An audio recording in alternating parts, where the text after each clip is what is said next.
Hello, everybody. Welcome to tonight's session.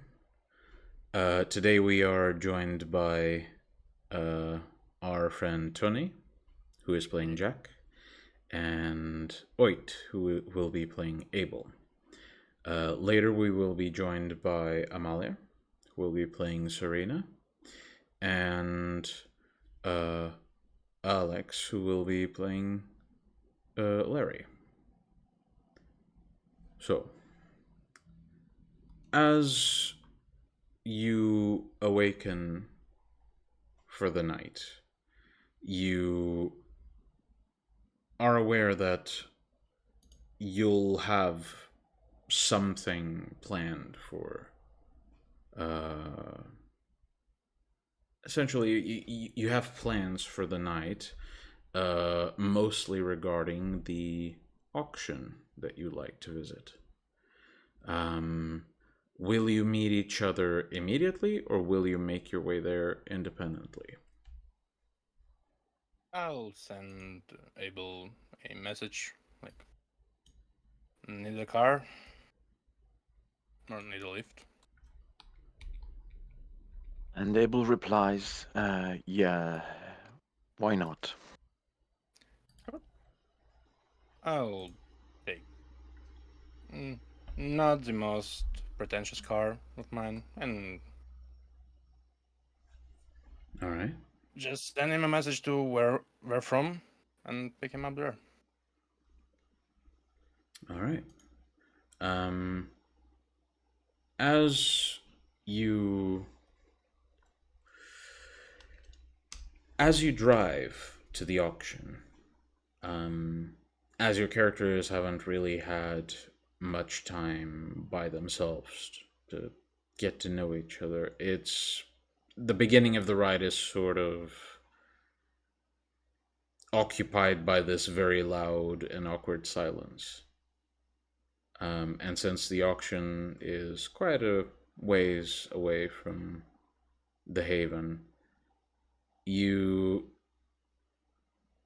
eventually the silence feels like it needs to be broken by something. Do you say anything on your way there? So, Jack, Yeah. how's the uh, how's the business with the ones who are knocking on your door? Oh, they tried to spook me last week, I guess, when I was meditating with Larry, but that's about the extent. But our friend with a peculiar taste in pets told me he could help me with that, either by removing them or using them. Well, using them is a slippery road. Yeah, I guess. Um, if you could get rid of them, that could be very beneficial for you in the long run. Yeah. Well, let's see how it goes. Do you know anything about the nature of this particular guest? Oh no, I mean, we're we're not really like on a we don't know each other by like name basis or anything. Just try to avoid my particular friend as much as I can, which is difficult since he's always there. Yeah. It's kind of weird feeling because for better part of the century I never had a anything more than a sign from kind lady. Now, but Well, it makes you think, if they are real, what else is real, right? Oh yeah, the ghosts are real. I Lupines are think real. Changelings probably are real. So who else? we are real, I Oh yeah, guess. So, well, if there are demons, there must be angels. I suppose. Some stories tell that demons are no more than angels that decided to go against their creator. Go against the natural order of things. Oh no, against the creator. Like, my clan, Cecil's clan. Oh, did they create the angels as well? Some would probably claim weird theories about God making Cain. I don't know.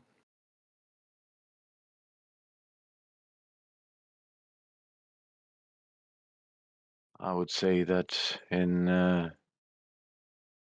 if we follow the food chain high enough, God probably created everything. There is a possibility, but oh yeah, you never felt that. When I meditate in shroud, sometimes it feels like you can say it feels like everything and nothing at the same time, which is a weird fucking feeling. Well, it said that in the beginning there was nothing. And then there was God, and God was everything.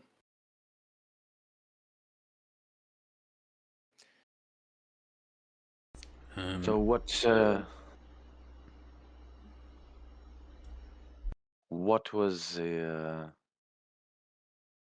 what's the general reason that you want to go to this auction tonight? Besides obviously helping the veterans. Mostly that. I kind of feel like I'm losing myself. Are you a veteran yourself? Oh yeah,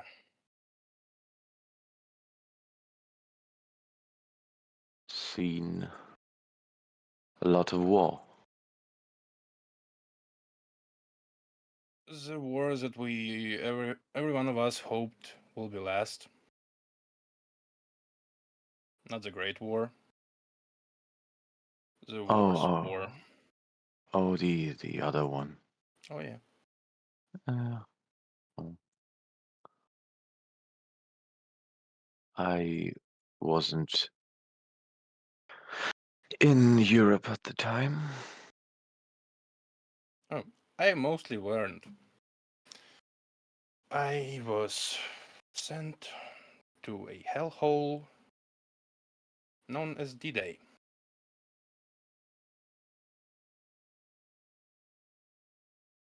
Were you still kind back then? Yes. Oh. Is that where you were embraced? No, it was a bit later. Oh, then you are a survivor. Makes me one, unlike my sergeant. And probably thousands of other Yes. soldiers. And to think that after that, we still would have wars. It's It fucking is, disgusting. sadly, this is the human nature. It is how we were created when we were still humans. Yeah. Oh, there's also a lot of good in them, in us. Okay, One, let's see one what has I've to got hope. in them.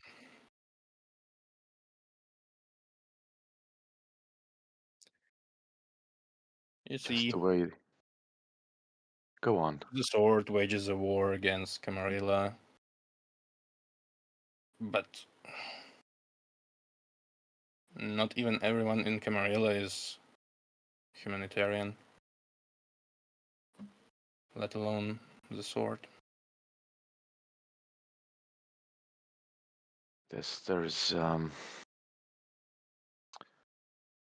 There's people of all sorts and sizes on every side in every conflict in the world. Yes. So what in essence are we even fighting against each other? Yes, I suppose. Speaking of humanitarian, how do you go on in the Sabbat like that? Because I remember when Cecil wanted to punish Sosimo, he asked if you were okay with that.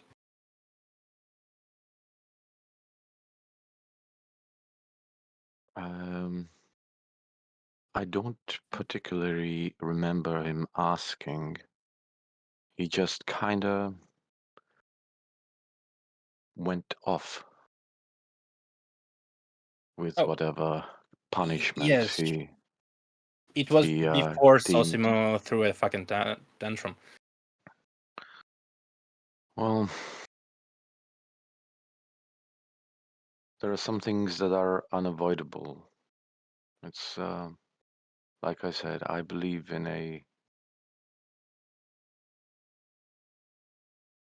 natural order of things. Cecil, for whatever he is performing according to how he has been created. Must be tough Sosimo, for you. Sosimo, he believed in what he thought was true. It's a clash of morality, uh, clash of morals. But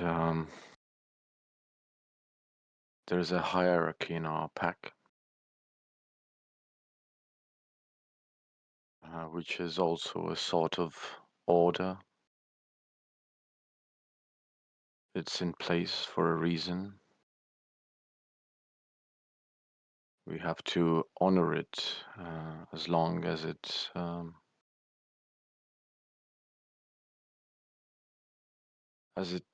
doesn't go against the as long as it doesn't go outside of the boundaries that we all play in, basically. Sounds about right. How I try to justify this,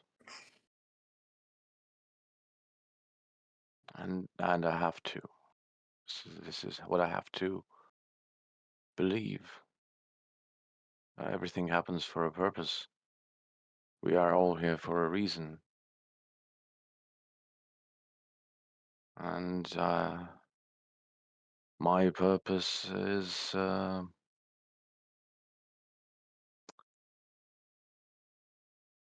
my priority. Sorry, lost you for a second. I swear I saw something in a fucking mirror. Indeed. Abel takes a quick glance behind to see if he spots anything. You spot absolutely nothing suspicious.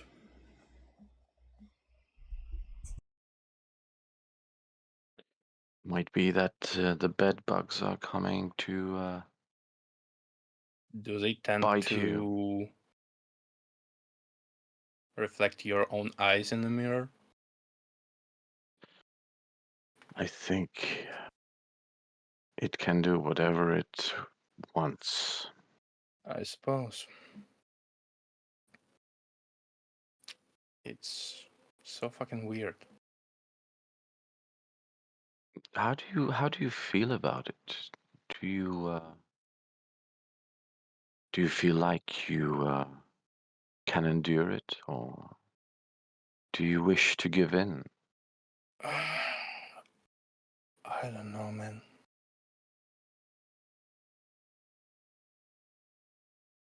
Seeing something of myself in a mirror, especially when I hate them. You hate your eyes. I don't hate my eyes. I hate mirrors. Oh, yeah. Oh. Kinda funny. Not only can't I see myself in one, I don't even Oh. want to look into one, trying to see myself.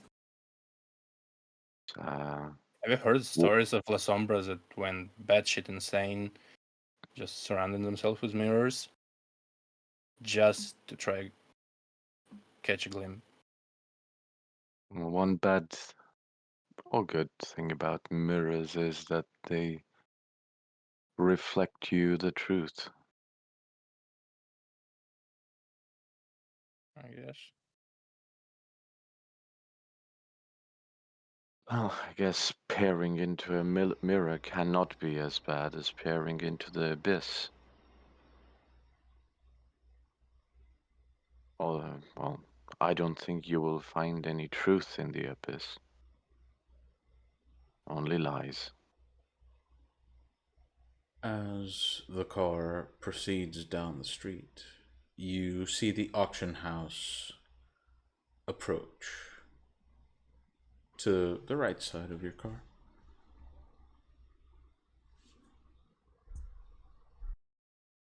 Shall we? Well, the GPS says we have arrived in our destination, so Yeah. we shall. All right. And as you park the car and start making your way inside, tell me, Jack, in terms of, let's say, budget, how much are you willing to invest in this project?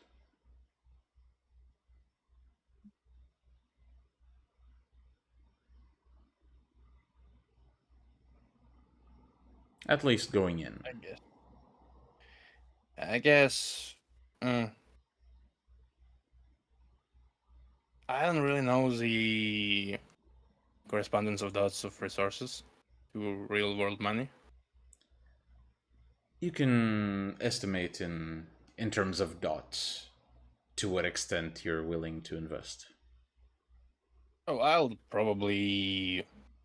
For that money, you can probably buy a nice new sport car.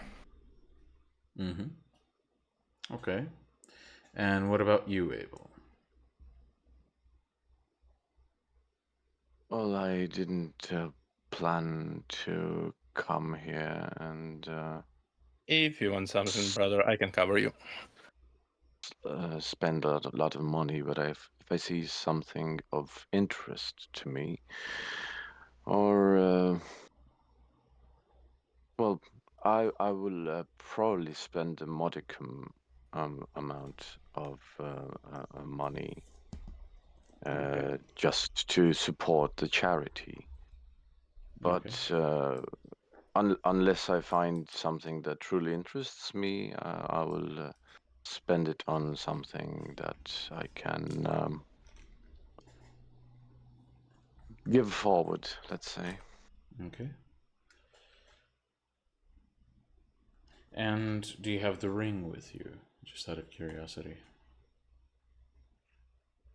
I think by this time I always carry it with me, but I don't see a reason why I should wear it right now. Okay. I will remember that for now. Maybe if some interesting or items that I feel that are somehow curious come along, I might wear it. I shall make sure I remember this. As you enter the auction, at first there's a sort of reception area for anyone participating in the auction. There's sort of a small food court, and some drinks are served. And after a few moments where you sort of have to mingle a bit too much to have any conversations regarding the topics you've been discussing, eventually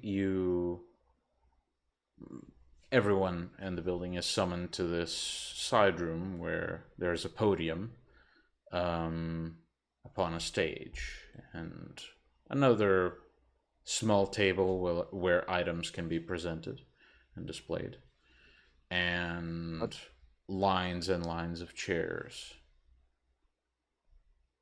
Out of curiosity, during the reception part, were there any persons that stood out in the crowd?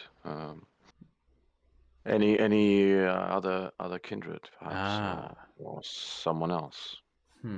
How are you trying to detect them? Simply by looking at signs of kindred? Like physical signs? By sensing? I suppose physical signs for me, just trying to make educated guesses. Very well. Please roll me perception and medicine.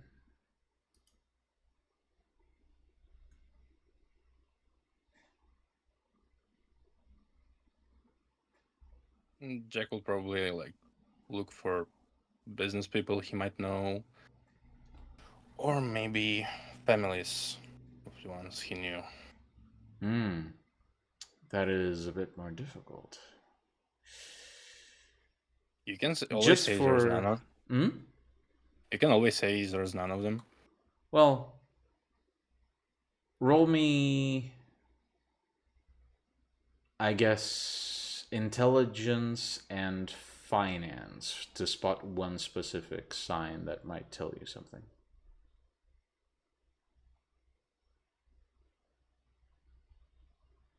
I am still waiting for the medicine roll from Abel, by the way.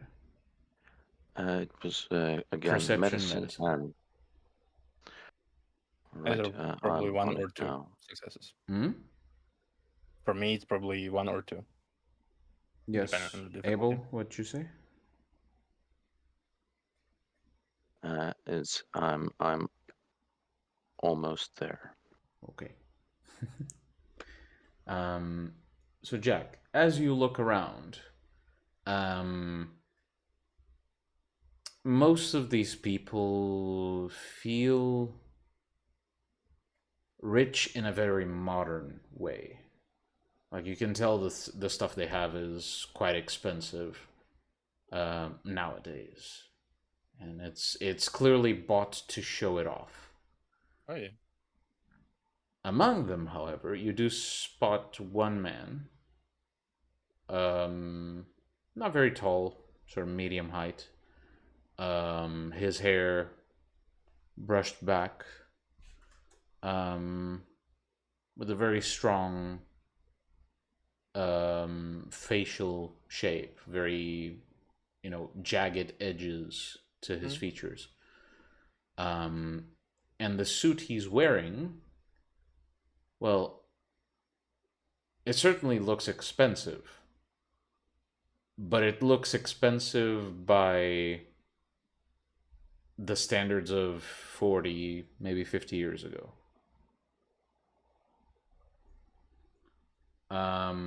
Abel, as you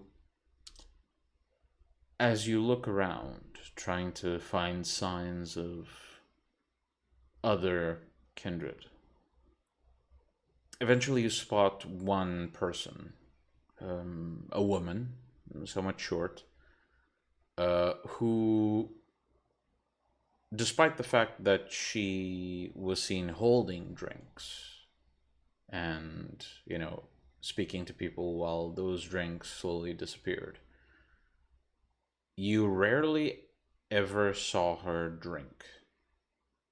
And just by sort of examining her physical features, she could potentially be a Cainite. That said, it's still somewhat up in the air, but you suspect her. Alright, I'll just keep an eye on what she's bidding. Mm-hmm. And also, while I'm looking around for possible Cainites, I would also like to keep an eye on if somebody is taking a special interest towards us. Very well. In that case, if both of you wish to do this, I will simply give you the results. No need for a roll. Just know that you are paying attention to this, and you might miss other things. Fair enough. Okay. So, as you go into the big, the somewhat large auction room, I'm assuming you pick seats next to each other. You take your indicators, register any necessary information to participate in the auction, and you sit. And the first item being presented has a very lengthy description, but it essentially boils down to a painting made by a veteran from the army, representing the struggles of war. I'll probably bet on that one. Mm-hmm. He's way too close. Actually, make a wits and craft roll, Jack. Mm-hmm. I don't have craft, so At a difficulty disadvantage. up by 1. Mm-hmm. Oh. Okay. The painting itself doesn't really speak to you all that much. You can't really tell if it was made well or not, but it really does not inspire a lot of emotion to you. That said, you're still free to bet on it if you wish. I'll bet on that, but not really enthusiastically. Mm-hmm. So you make a bet, and eventually that bet is contested slightly.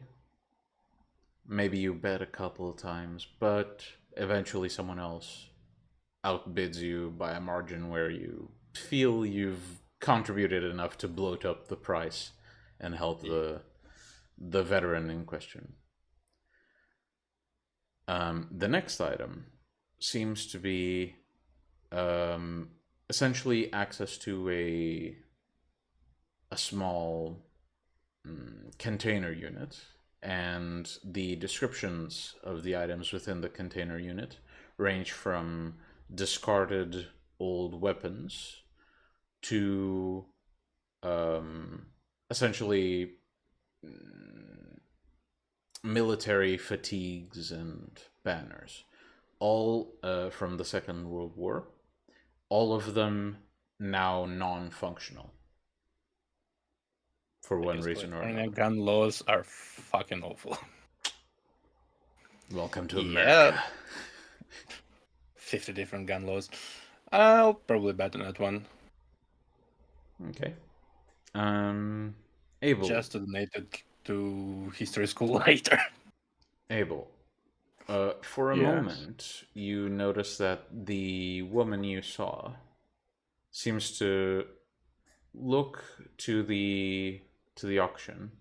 Then she seems to lean back, close her eyes, and focus.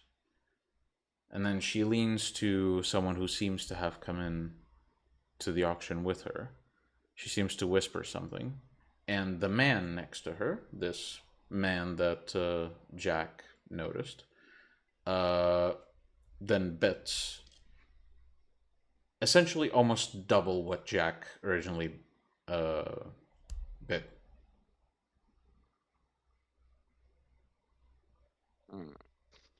I'll, well, for kicks, I'll slip on the ring and see if anything's hovering over the item being auctioned.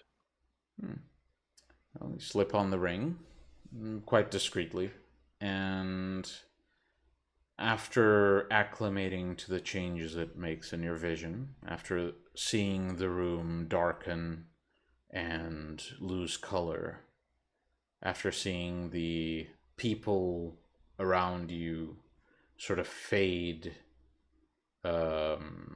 to almost invisibility, but not quite, you see a small shape. However, this shape does not follow the item itself. The item itself is simply a key to the container. What you do notice is that this small shape seems to be somewhat humanoid, but far too small to be an adult. It seems to not hover, but stand right next to the gentleman.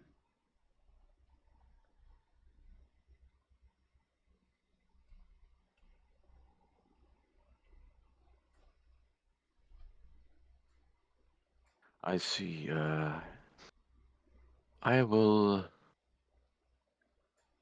tell Jack. Hey, Jack, this item might be worth something to somebody. Let's see. I won't double bet the guy. I'll bet like 10% over. Okay. Like I'm interested, but not this much. I'm playing cool kid right now. Okay. You up the price by 10%, and the man almost immediately before the countdown passes a single, check, the man bids and ups the price essentially the same as you did.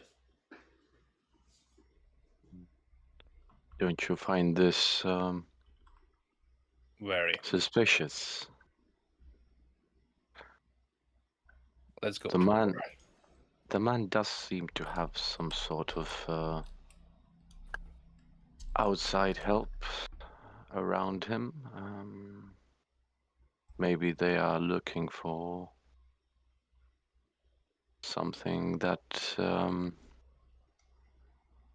connects this world with some other. Well, I'm also sometimes looking for that. So let's go to war. So you bet? Oh yeah, 20%. All right. The man seems to sort of glance at you. He raises the marker and bets another 10% over. And after betting, he seems to say something to the woman.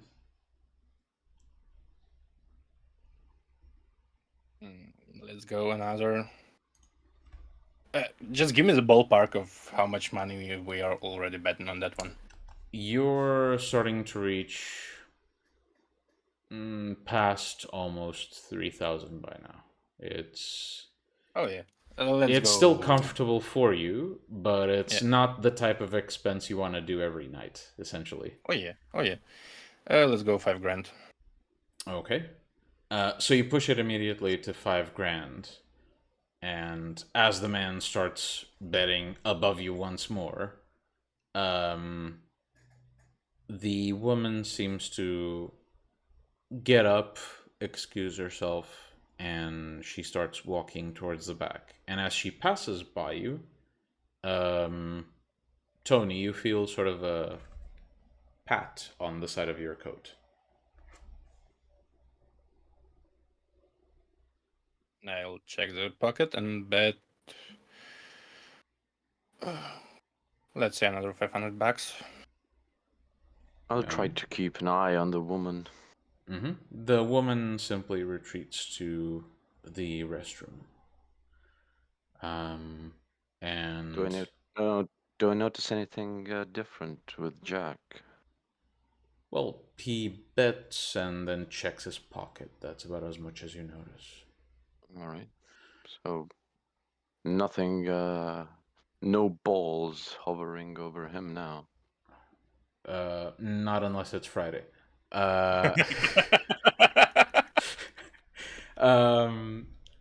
Yes, he after you bet, Jack, as the man once again bets over you, you check your pocket and find a card with a phone number, and checking the name connected to that phone number, you read Emilio A with a dot Giovanni. I'll sneakily pass the card to Abel. Yeah, and go like 20-25% more again. Okay. And Well. by now, the price is getting decently high, and the man immediately makes a bet for 10,000.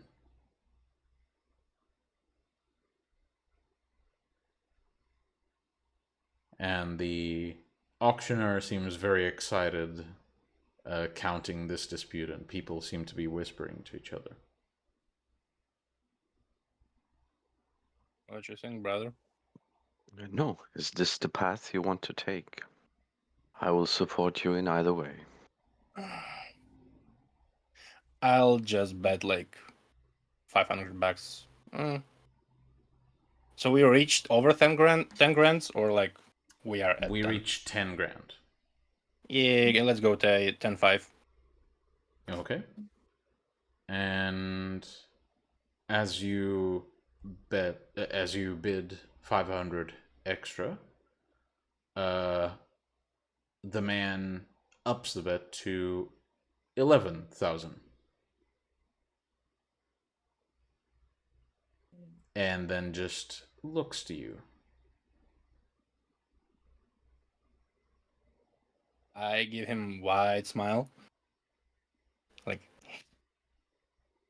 and How about 11,001? oh, brother, that's low. Let's go with that. Okay. Well, I'm not versed enough on auction rules, but I suppose in this some would be... auctions, In some No, auctions, no. you can go by cents, not by dollars. in Jesus some fucking auctions, there is like a limit, like $100 or Yeah. less. Let's Like say $10. there's a limit of 100. Oh yeah, 11.1. Okay. And as you do, once again, the man pushes it to 12. He's eager, brother. He's really eager. Well, I think I think he has the resources, though. Yeah, we can let him have that. Let him have that. I think We'll make a contact out of that. we have a card now, so Oh yeah. we got that for free.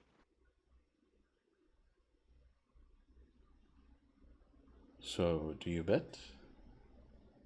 No. Okay. Let the man have it. And as you essentially give the man sort of Nod. A nod. The auctioneer hands it off to Mr. Giovanni. And as the woman passes by you once more, returning from the restroom and back to her seat, she, as she passes by you, she sort of taps Abel on the shoulder.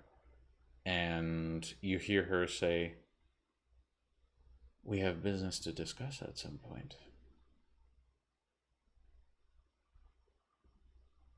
And she returns to her seat.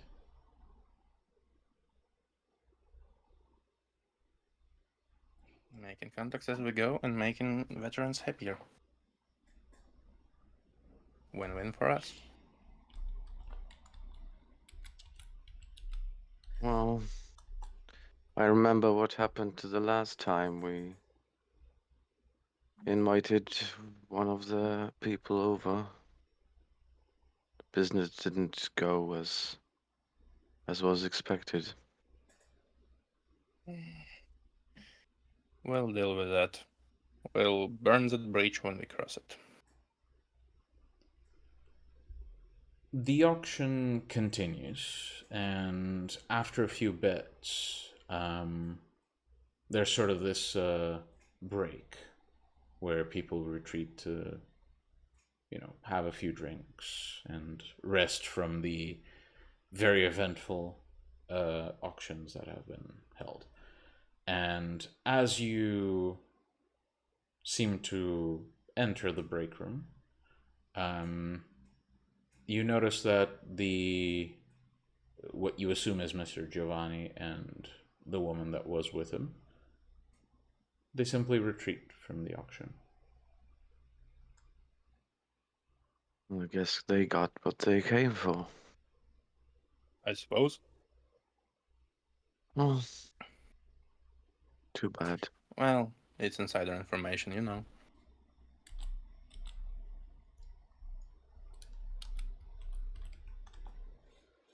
Well, I'm pretty sure they're up to no good. Aren't we all? By the way, my sneaky neighbors tried to banter my name, it seems.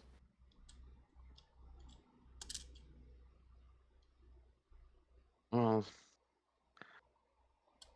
I think we need to discuss this matter with the rest of our associates when we get back to the office. Yes. And with that, do you wish to attend the rest of the auction? I don't think we'll be playing that out in quite as much detail as, not much else of extreme interest will be happening relevant to this particular session. We can just say that we'll bet some, win some, lose some. Mm-hmm. Yeah, I'll just also bet on something that might have any sentimental value or is just, elegant or would make a nice gift. Okay. Well, Jack, you end up making off with a number of potentially valuable items. While Abel, you end up gaining a couple of, amateur works of art from people who have been in war and try to deal with their trauma that way. That's essentially the vibe you get from it. They're not very good, but they are. You can tell there was feeling put into it, even if the skill itself is not such an admirable thing yet, at least. And you're going to say something? Yeah, I was just gonna say that it's probably in the well, the critics of art. Is quite subjective. So some people Beauty is in the eye of the beholder. some people might appreciate uh, the raw feeling in the art pieces themselves, even there was no talent Very true. Very true. applied. Art is subjective after all. But approaching the end of the night, you finish the auction. You seem to deal with the legality of it all afterwards. You agree to a place for the deliverance of the items. One of Jack's properties where currently no one is residing. Jack, I assume you essentially tell your ghoul, yeah, pick them up and bring them to the Haven at some point. Yeah. And you retreat from the auction. Do you go straight to the Haven, or do you do anything else for this night? Do you mind if we take a little detour?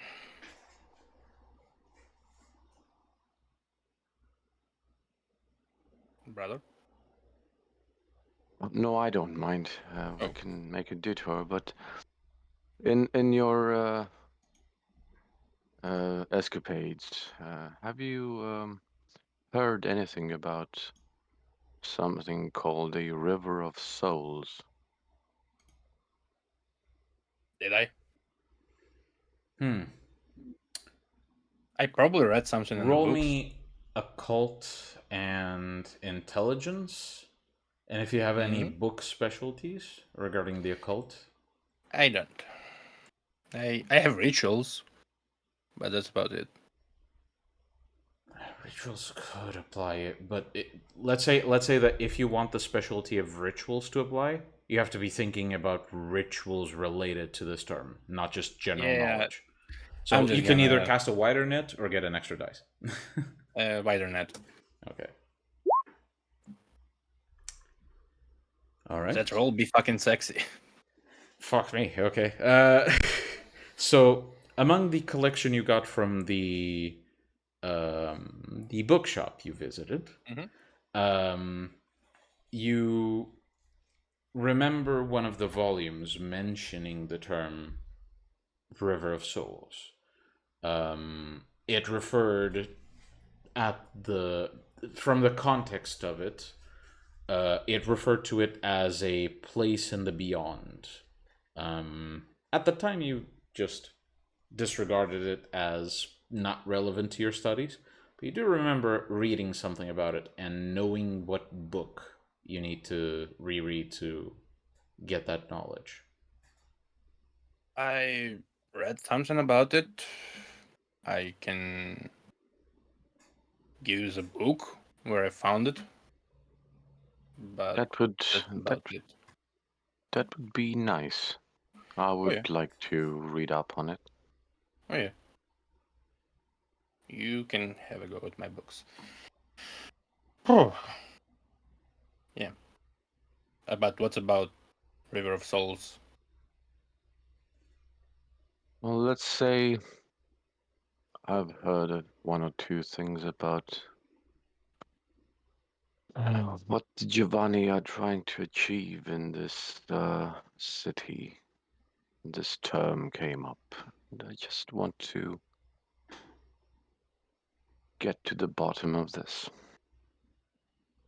Well, for what I know right now, it's a place in the great beyond. Probably Yes. abyss. Yes, but the purpose of We'll have to do book reading for that. Yes, indeed. And I'll drive towards a small old veteran cemetery. How far would you say the cemetery is from the auction house? Like, how remote is it?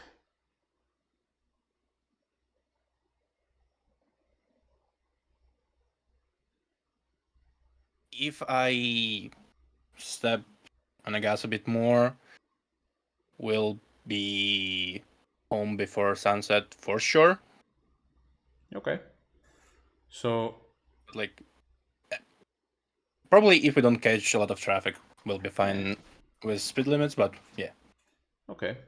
So at this time, as we are dealing with about 1 a.m., we're almost 1 a.m., you don't get a lot of traffic. You mostly get the party drunks that decide it's a good idea to drive home without someone on the wagon. But apart from that, you don't really get a lot of traffic. And after you exit the more frequented part of the city, you eventually get to this area just north of Griffith Park. And eventually you reach this very small cemetery.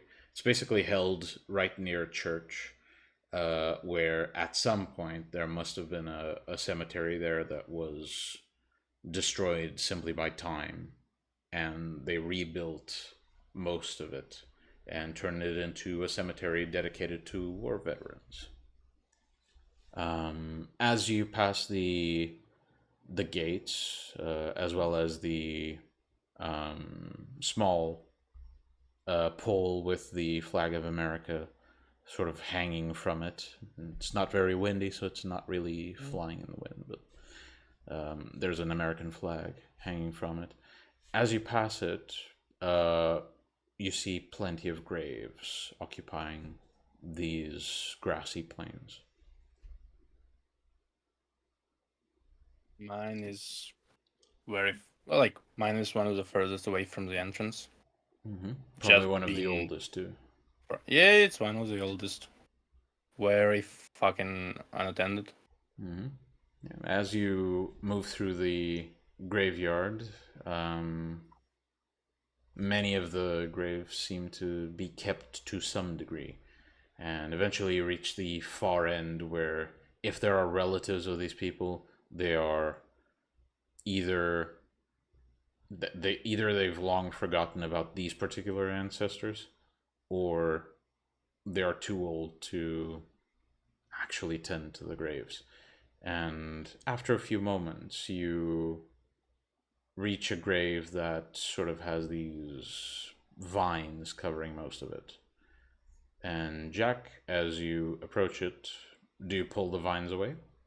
Oh yeah, I'll rip them off. And Abel, you read. What does he read, Jack? Sergeant Maxwell O'Briley. Yours, I presume? No. The sergeant I was talking about. I pointed yeah. the date of death. That's what I meant. Your sergeant. Oh yeah.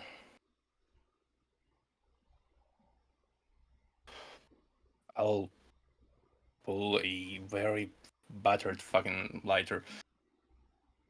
It's either a Zippo that was Second World War era, or pre-Dayton Zippo. And I pull a pack of nasty fucking smokes. You can't really get them anymore. Especially in California. I place one on a tombstone on my mouth. Brother?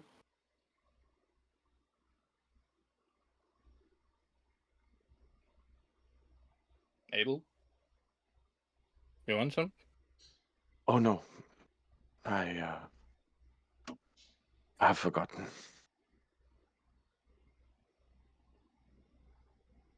It's not that I really remember or enjoy it, but I light the one on the tombstone, light mine. I don't even smoke it, I just hold it in my hand. Not like you would get much of a high out of this. Oh yeah. But it stinks worse than Jack does. Probably. Yeah, this is another thing that you notice, Abel, as you hang around this area. You don't really catch any scent either from the graveyard or Jack, and just simply notice that the smell is very similar to the point where the two sort of blend into each other until neither is really noticeable. Almost like Jack feels like he belongs here, or at least smells like he belongs here. Oh, he feels like it. Sarge. We fought for that damn country. And after all of that, you got a straight bullet, and another one that was meant for me. And I am miserable even more than the day we were supposed to be departed to fucking Europe.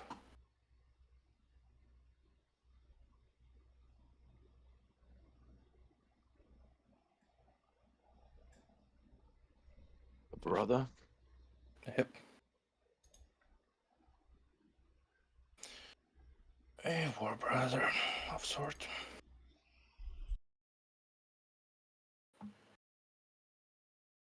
I've got short stick twice, Sarge.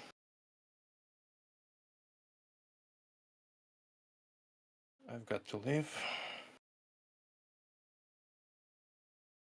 And I've got to tell your parents. At some point, the cigarette just drops to the ground.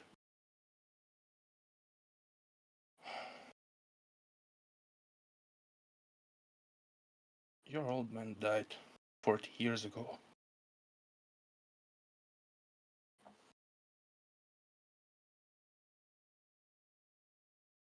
And there was nothing I could do.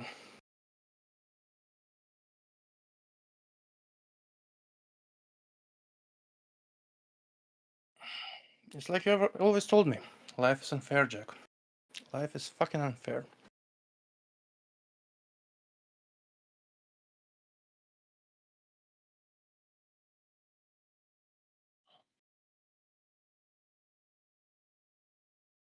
At some point, Jack just can't say a fucking word. Abel, you would probably see streaks of blood running down his face.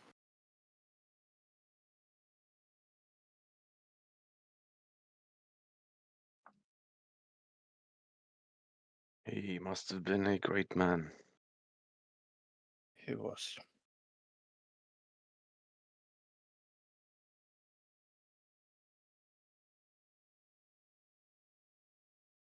And like all great men,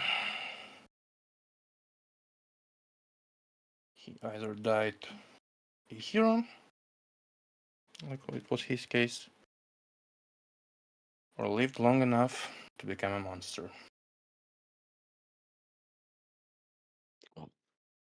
That's incredibly modest of you. Oh, yeah. I'd add some more words, but Sergeant wouldn't like it, you know?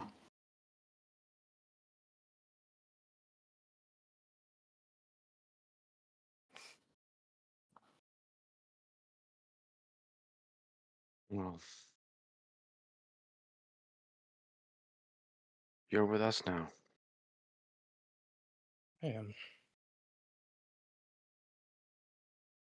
Doesn't And, make it feel less monstery. But at well, least I have. At least I have a good family. we'll look out for each other.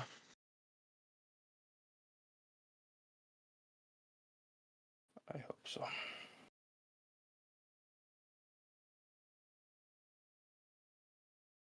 Shall we? If you feel you are finished here,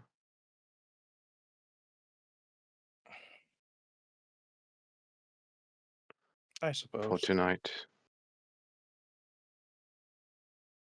well, I suppose.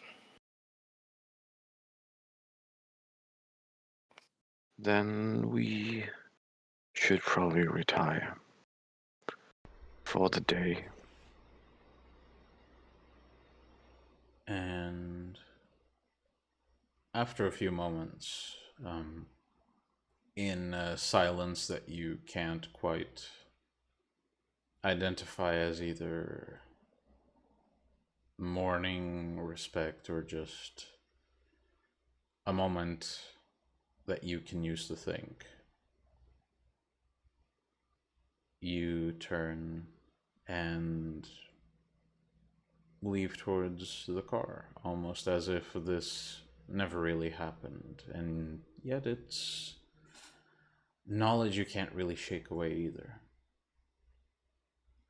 And for that night, you retire. We then move to a different night, one where another member of the pack requires the attention of our La Sombra. Oh, yeah.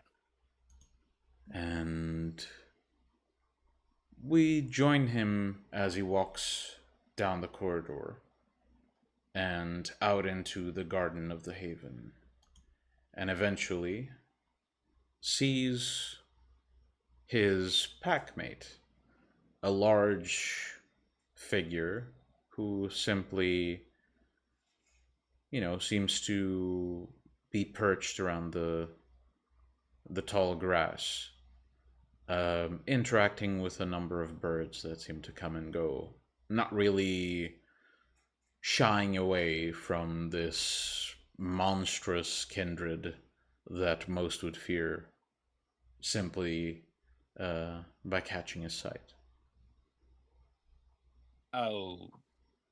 I won't walk too close, just to have the birds not scared. Like, brother.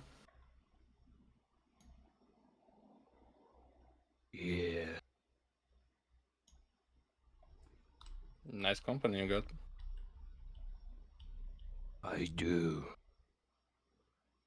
Birds are better than people. Sometimes I couldn't agree more. Shall we go? Yes.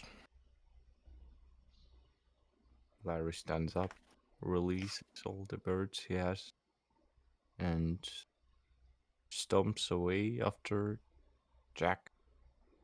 As you do, most of the birds fly away, except one that seems to sort of be perched on your shoulder. And at first, you expect it to eventually fly off as soon as you approach Jack. The bird, however, seems to shy from Jack, but doesn't really fly away. Larry will take the bird off his shoulder, like keep it in his palm so it couldn't escape, and take a closer look at it.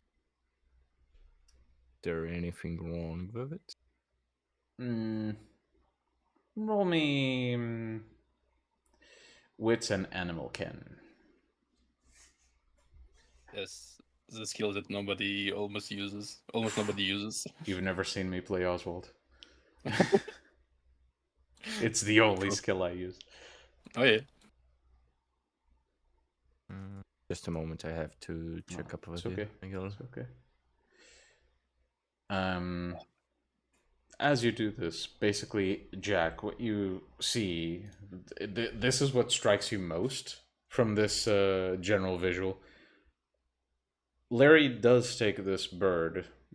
Crows are not exactly tiny. They are quite sizable birds.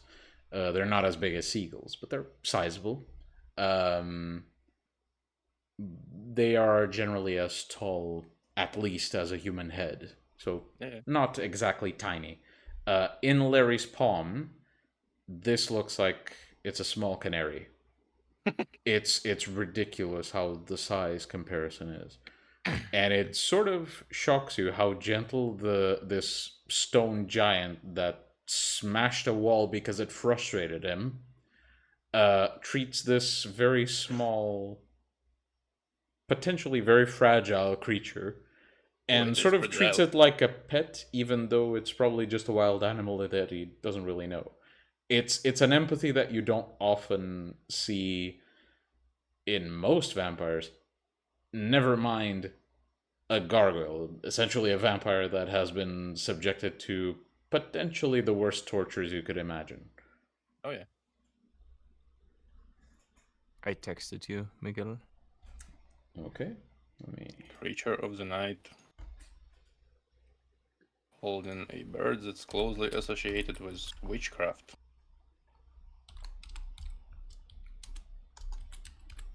That's quite interesting.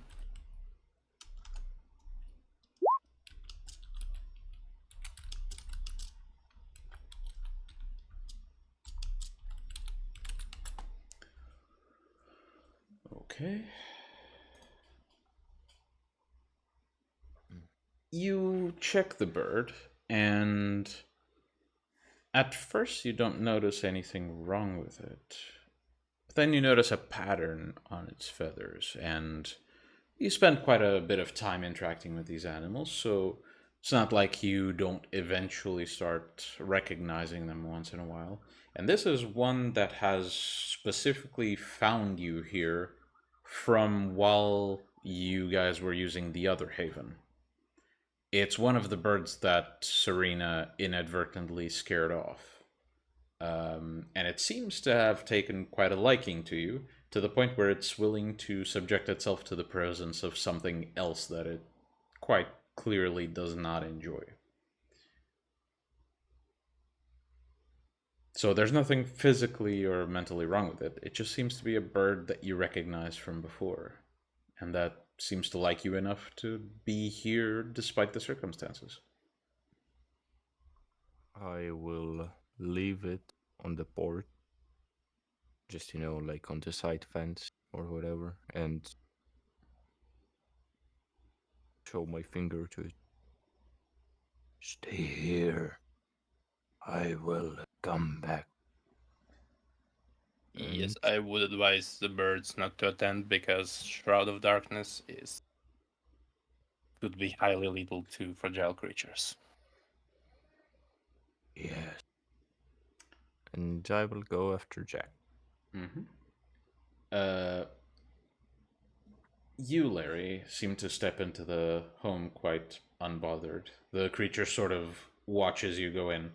And as Jack, as you pass by the creature, at first you don't really mind it. And then you sort of feel a peck on your shoulder as the creature sort of like tries to stop you from following Larry, but can't really do that. I'm his friend. I'm gonna help him. The crow caws at you and then flies off. See you around, I guess. I lead Larry to master bedroom. Mm-hmm. And as you enter, I would assume that whatever furniture you eventually brought in is all moved aside from the center area, with sort of a meditation area prepared. Mm-hmm. Do we have stone floors or wood floors? Well, this is master bedroom, probably second floor, so it would be wooden floors. Okay. So if you mind, try not to break the floor, because otherwise it can be tricky to move around.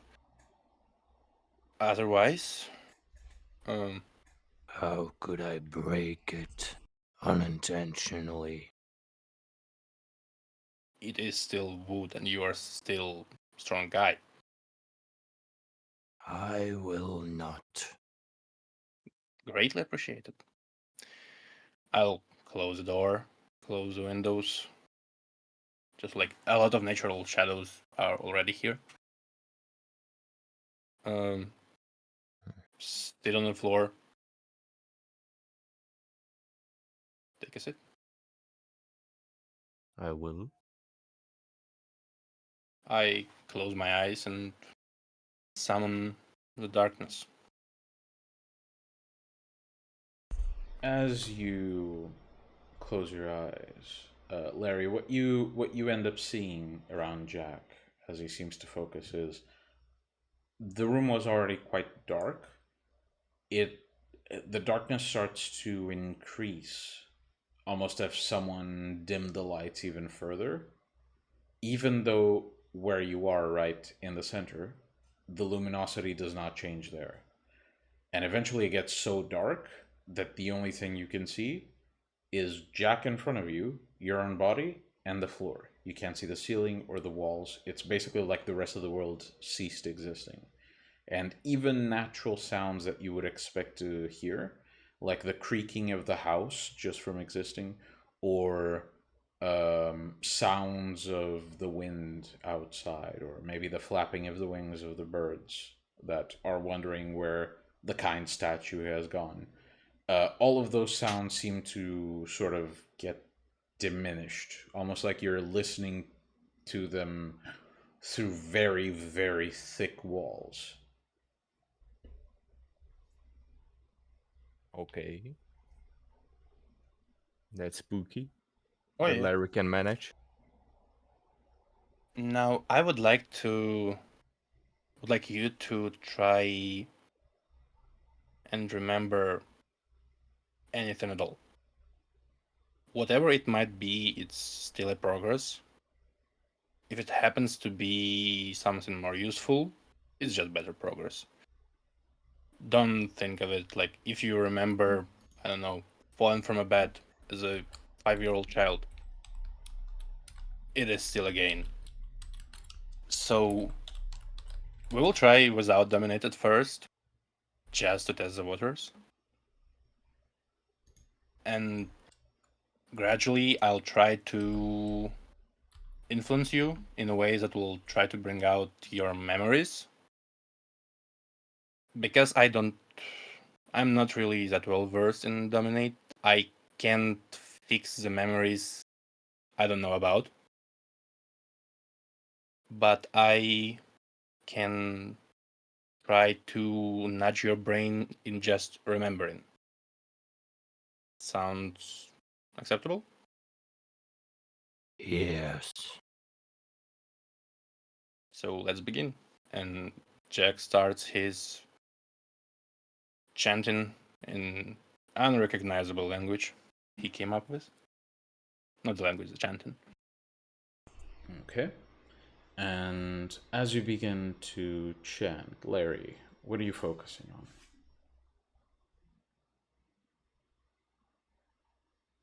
Like emotion or Emotions? What is exactly going on in Larry's head right now as he tries to sort of close his eyes and have this sort of outer body experience?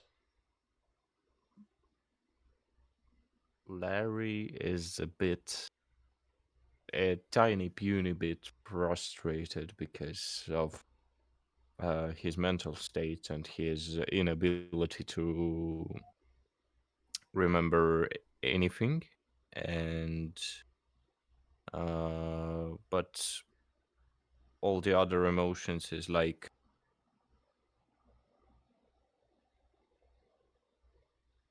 a wish to dig in himself, like a temptation to find something out about himself that he doesn't know yet. And he is focusing, like rebuilding in his mind pictures that he got of his life as a Cainite, Okay. if that makes sense. Well, as you begin to focus on these thoughts and you close your eyes, um, at first it's just a very difficult situation for you to sort of unfocus yourself. But eventually, as you mainly keep your mind um, on the sounds that Tony is making while at the same time feeling the emotions that you want to at least remember feeling at some point. As you focus, eventually you start feeling this weightlessness. For a second, you no longer feel your wings the same way you have since, as far as you can remember. You feel this sort of chronic pain plague your ankle at first, and then the muscles up your leg, and eventually all the way up your hip. It's almost excruciating and yet familiar, as if that pain has been with you for longer than you can remember not having it.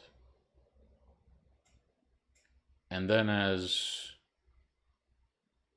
this thought begins to brew in your mind, you, for a moment, you feel this presence in front of you. Essentially this towering figure. And it reaches with its hand above your head. And you feel the pain in your leg spread to all of your body. And you feel your blood start essentially heating up and eventually boiling. You feel blood coming out of your nose, blood coming out of your eyes, your mouth, every orifice that it can come out of, it does. And eventually your pores themselves start bleeding. It's fucking excruciating. And just as this thought starts becoming more and more real,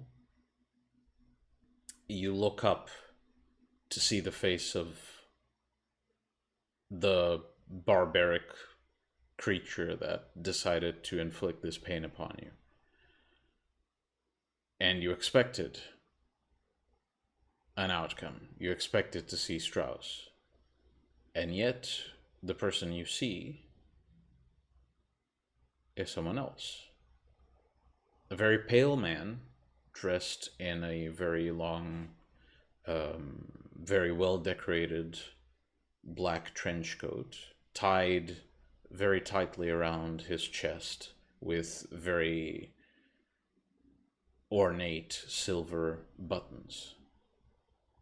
It has very fine fabric.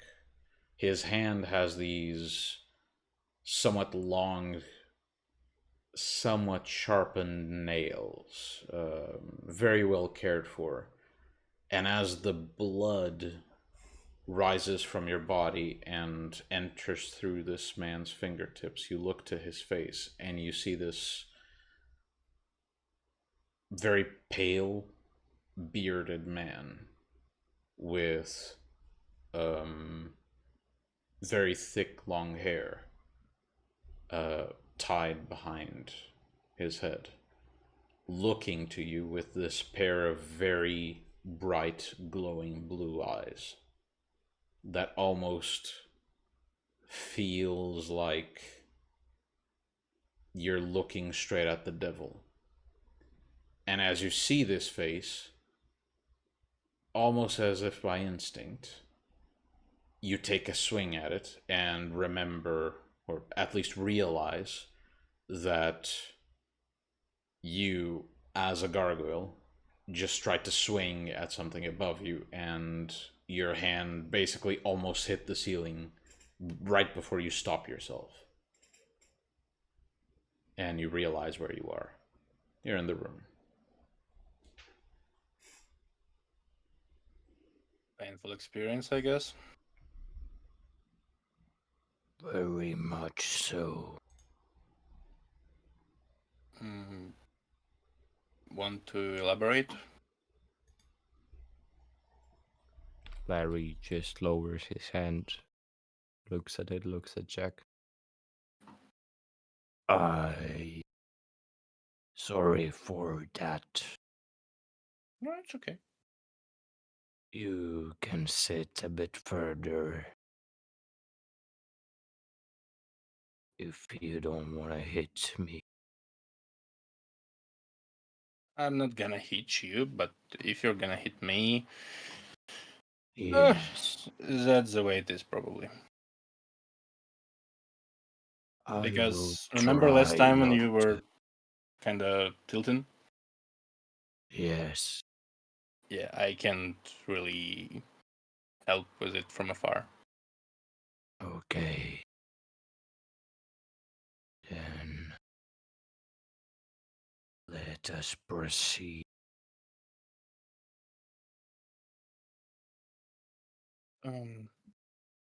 Yes.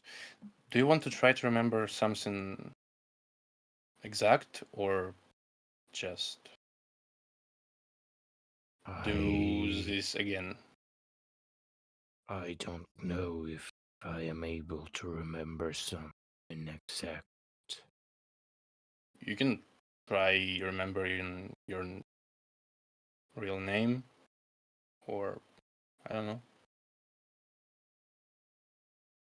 Mm.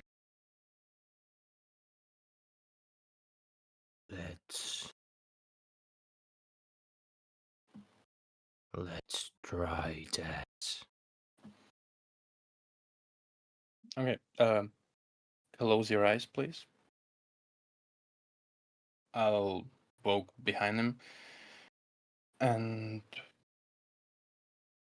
in really low voice, nothing that's natural to Jack's voice that range, almost like letting the abyss talking through him. You are better than whatever Max fucking Strauss put you through. You can overcome this, and you will overcome this.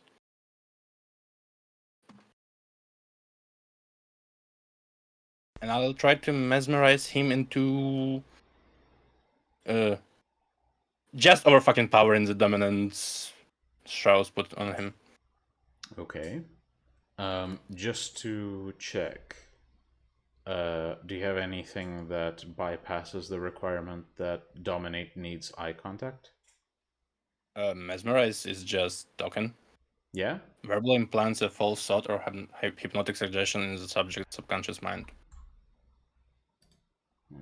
I won't get too pedantic. Like I'll give this to you anyway. It's really I read into it because like yes I needed to know about eye contact, but main stuff is that we both need to be free from distraction.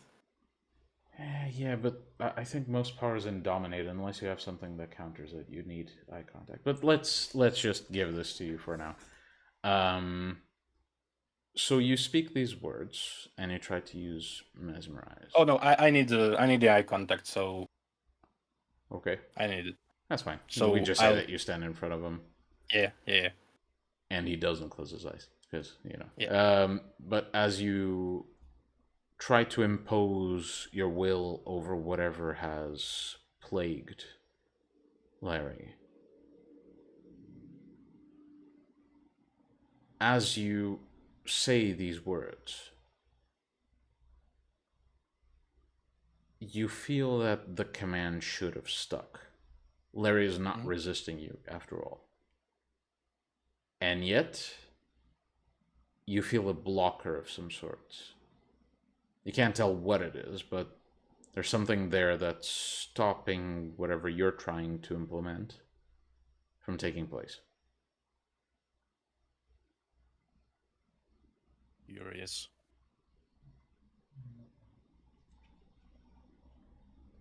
What? It feels like something is opposing me actively. Hmm. Well, I have 3 options on my mind. Let's hear 'em. Maybe I know something about either of them. Well, first would be my curse, given by Strauss.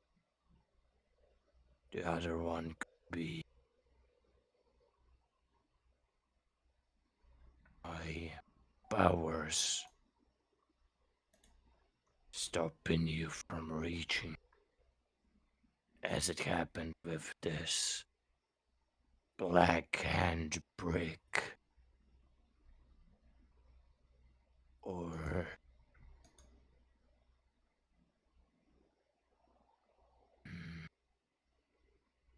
what is the name of the person Serena had a deal with to save Cecil? Do you remember it?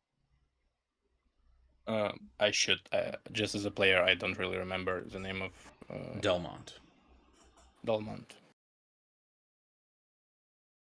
Or Delmont did something to me so that I would come to him when I broke this thing to sign his contract. Can you Can I? find out which one of those locket or to whom it belonged? The locket? Blockage of A mind, blockage. yes.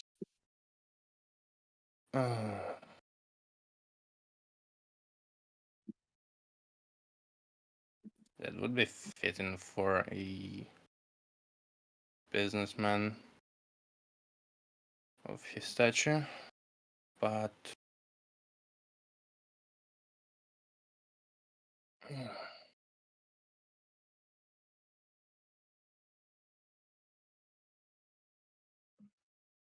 I'll have to look into that. Can I do this myself? If it's magic or sorcery or whatever, there could be a way. And your friend? Which of them? The Abyss. We can try. I'm not the most versed mystic, but you can try looking into the abyss, trying to find answers. Well, can't be any worse than that. With the abyss, there's always a possibility that it can be. I will try.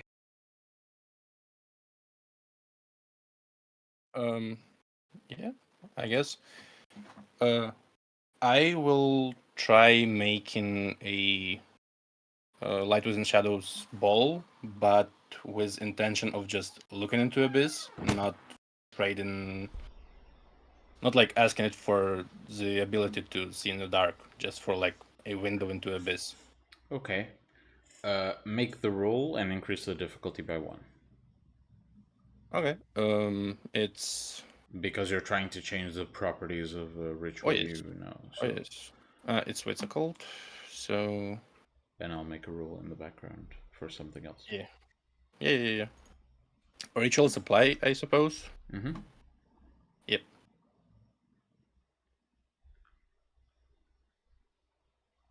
Difficulty would be 5. 1, 2, 4, 5 successes. Okay. So as you focus, you put your hands together, and as you pull them apart, the shadows around the room sort of drag themselves across the floor, climb up your legs, and sort of form this shape between your hands, and eventually you're holding this sphere of darkness. Now it's a mimicry. You would know this from your knowledge of abyss mysticism. This is a mimicry of the abyss. It's not pure abyss being displayed here, but it's close enough that it should cause something to happen once witnessed. It's basically an inconceivable concept being shown to the mind. So, yeah, like for the figures. Mhm. Be very careful with that, with looking into abyss, because as an old saying goes, if you stare long enough into it, it will stare back. I guarantee you that. And if you feel something odd, tell me straight ahead. Okay. Now, Larry, you have been exposed to powers of obtenebration before, so you won't have to roll courage. You can simply look into the abyss. As you do, you sort of peer into it, and it's odd. It's like looking at the sky and the stars, which seems like it to the human eye. It seems sort of. It seems like it exists in a plane, and then realizing that the black areas between the stars reach so much farther that you can't even conceive of the distance. That's sort of what this is like. Only that feeling multiplied infinitely because there's nothing, literally nothing, to give you a conception of how much space there is in there. It just seems like an endless pitch black fog of nothing. And yet, as you look and peer into it, you don't feel enough of a connection to have any results. Now, Jack, as you present this sphere to Larry, instead of Larry looking into the sphere, he stares straight into your eyes. Silently. Is everything okay? As you say that, Larry tilts his head slightly and starts smiling. Oh shit. Can I talk? It is indeed way worse. And as you your mind races with the possibilities of what's going on, Larry's figure is already somewhat monstrous, somewhat deformed into this what is considered traditionally a demonic shape. Mm-hmm. He then starts standing up in front of you, and his figure seems to be far larger than before, even larger. And when he should hit the ceiling, he doesn't. You realize that you're no longer in the room you were in. You notice that his feet now don't resemble his feet before. They're not humanoid, they're sort of goat-like. You notice that now he has these long, crooked horns, and that his wings feel far more flesh-like rather than stone-like. And as he looks to you, his eyes now glow a deep red. He slowly opens his mouth, and it's pitch black in there. And while he doesn't make a sound, you feel vibrations in the air around you, as if he's echoing screams of thousands of people in agony. And as all of this goes on, Larry, as you very naturally look into the shadows and realize that this is doing nothing, you just notice that Jack sort of loses focus. The sphere disappears and he falls on his ass, sort of scared shitless. And you're very confused because all you did was look into the sphere and nothing else. to your knowledge, happened?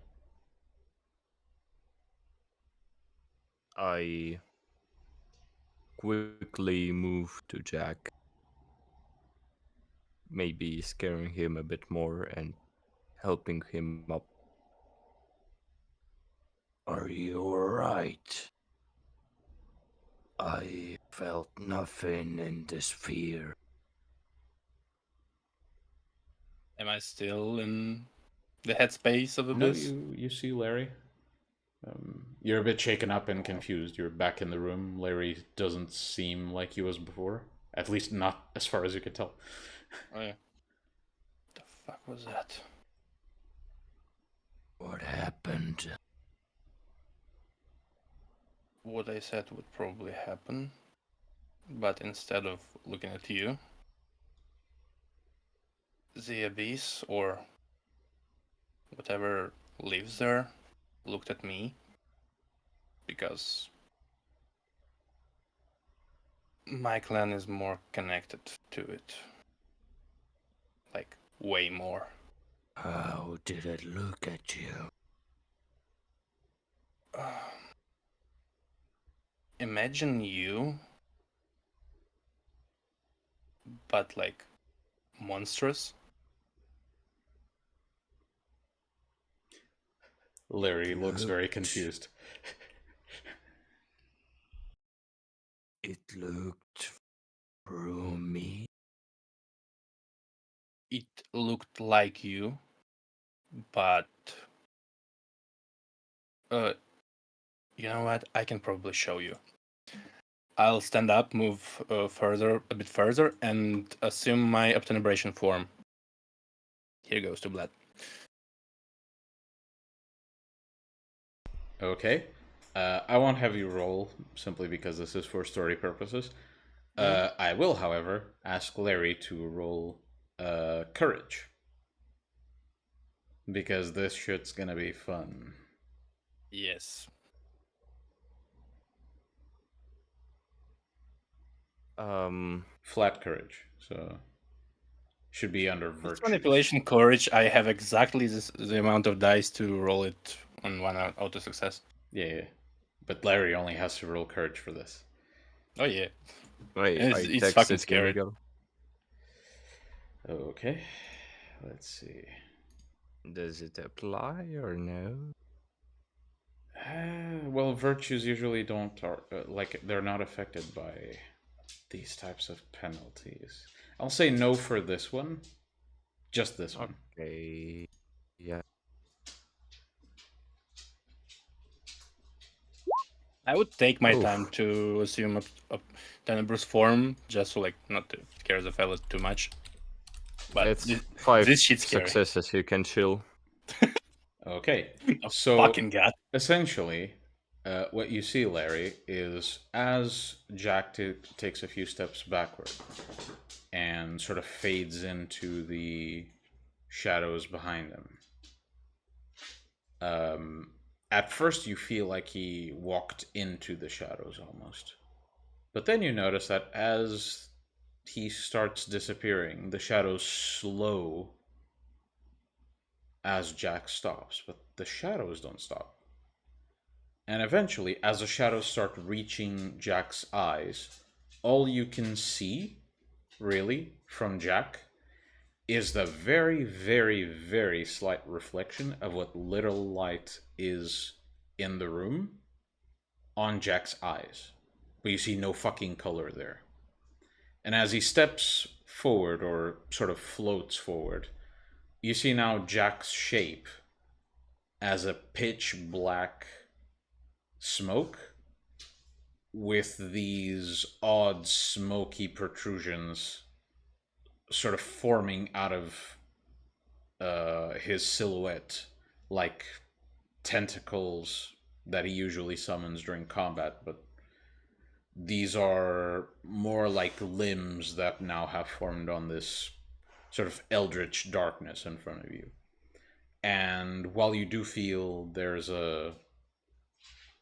that this could pose a threat, you trust Jack enough that this doesn't pose a threat to you. Or at least that's what you tell yourself, at least.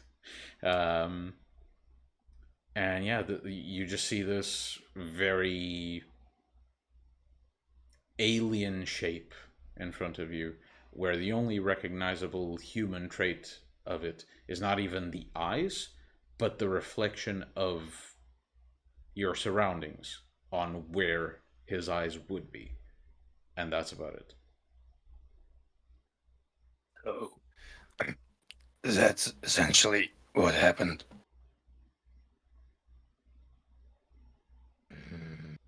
I don't know this creature. You would probably not.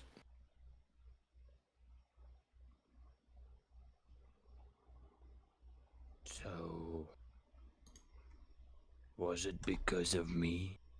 Or is it your... I guess it's my fail. I'll revert back to my human form. Mm-hmm. Fucking refreshing. Shall But we yes. continue? Oh yeah. Once more. Oh yeah. Just don't play with the abyss. You don't say.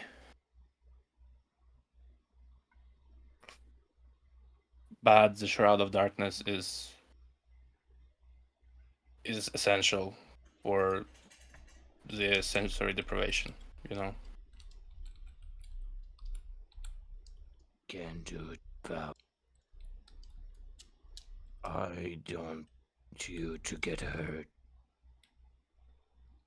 Oh, don't worry about that. If you say so. Yeah. I am kinda tough nut. So yeah, I'll make Shroud of Shadows appear again. And start chanting. And my advice, probably try to focus on something you think might be important, or just ignore the focus and let the feeling guide you. Okay. And...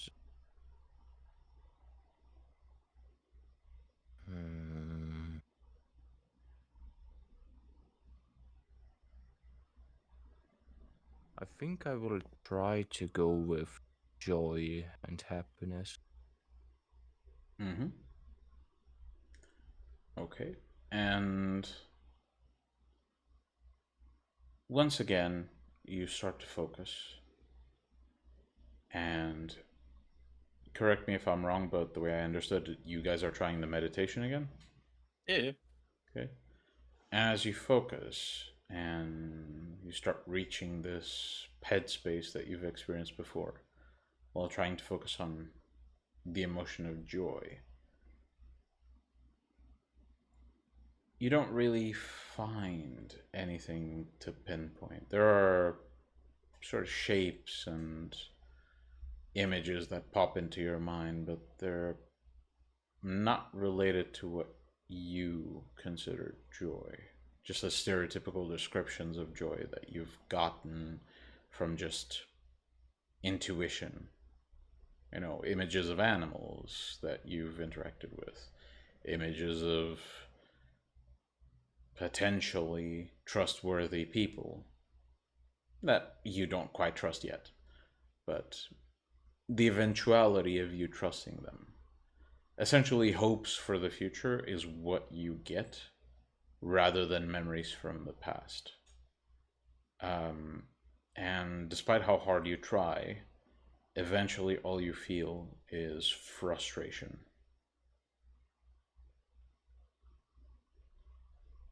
When I will feel frustration, I will stop immediately. Jack, Yes. what is joy to you? Oh. That's a question I never expected in my life. Well, I remember a day when a girl from my school accepted my invitation to prom, but it's been years in the past. I do enjoy researches. I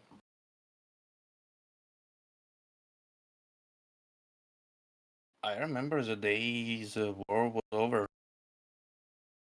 That was a nice feeling, but somewhat bittersweet.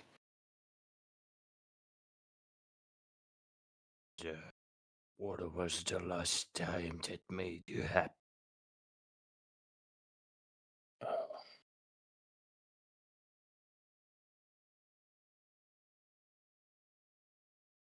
I don't even know.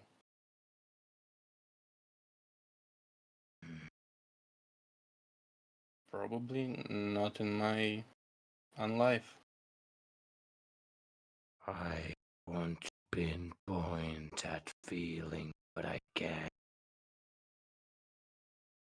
Let's try go with the flow approach. Just let your mind take you wherever it feels like it need to. Or am I getting out that frustration? But I can try.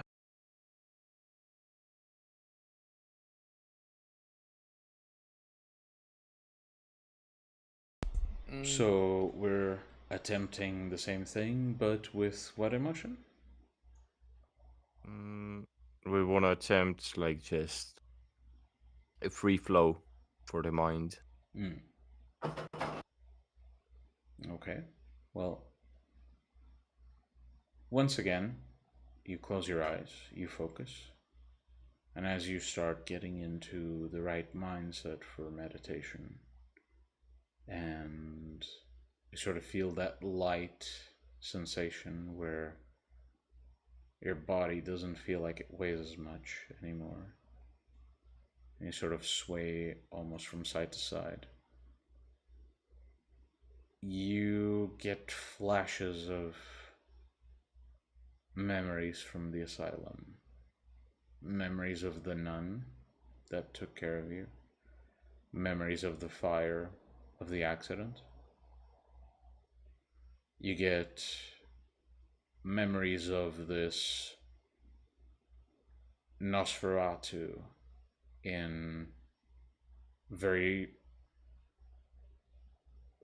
very worn 80s clothing, uh, his face covered in tears of blood, crying and looking at you with its one eye and the gaping hole where the other one should be, and feeling sort of paternal feelings towards this creature and hugging it, telling it everything's going to be okay. You get flashes of walking down a corridor, in tunnels that have been built and have lasted ages before you and will last ages after you. Talking with other deformed Nosferatu, all of whom regard you as essentially a leader of sorts. You get flashes of walking down the corridor towards an elevator, followed by your kin. You get flashes of the cane that you used, a dark wood cane with a metal bottom and the figure of an eagle with a stretched wing. Sort of a painful sensation comes when you look at that stretched wing. You remember being held down and experimented on in Strauss's lab. You remember the tortures he would inflict on you as punishment. You remember your wings getting cut and regenerated over and over as punishment for failure. You remember his very calm and oddly emotionless voice as he chastised you for failing your mission. And eventually, you remember one brief moment where you find yourself looking at a shattered window as you are falling.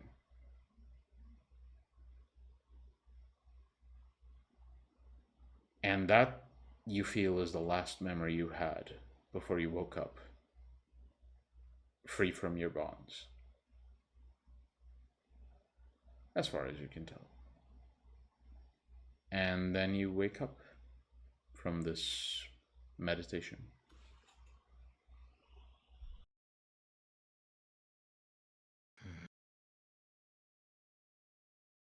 I feel like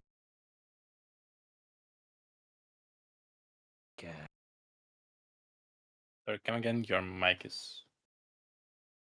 I feel like I can't pinpoint anything else.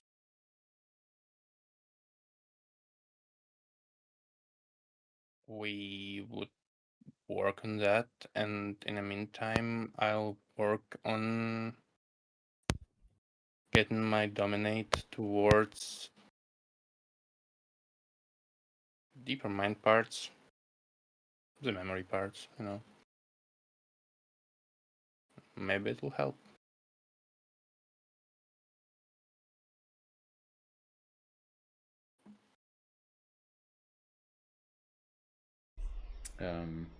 I think your microphone is not working, Alex. It was a problem with noise cancellation, not the connection of the mic. What about now? Yeah. Okay.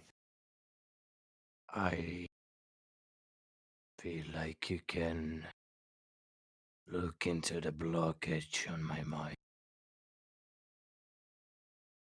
Let's do that too.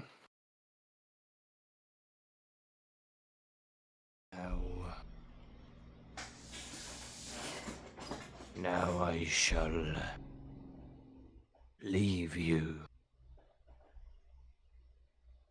Go on. If you need some sort of food for your birds, don't be afraid to ask Leo. He's out of the city right now, but when he's back, Okay. tell him it's my treat. Thank. You're welcome.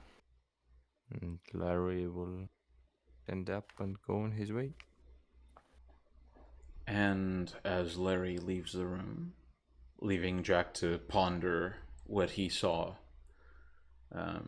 still leaving him somewhat shaking, even if he tries to disguise it to some extent.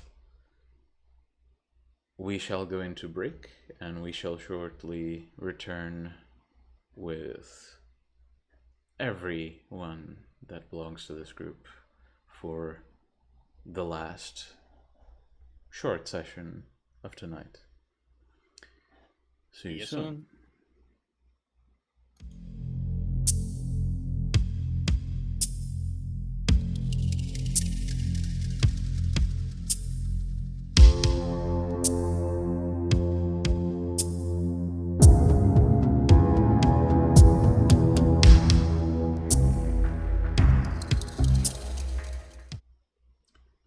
Welcome back.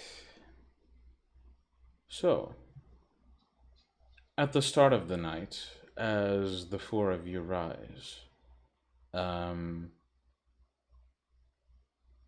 you get a message from Titus's phone indicating that he's going to have some business he needs to attend to for Mr. Delmont. And as he leaves, Abel, you as you rise from your sleep, at some point you hear a message whispered in the back of your mind by the voice that by now sounds too familiar to call foreign. And the voice whispers to you, "Regards from the ally we've made. Light the bundle of sticks. Make the brittle old man smell the smoke. Bring blood to him. I was told it will revert his illness, but painfully so. Preparation is needed."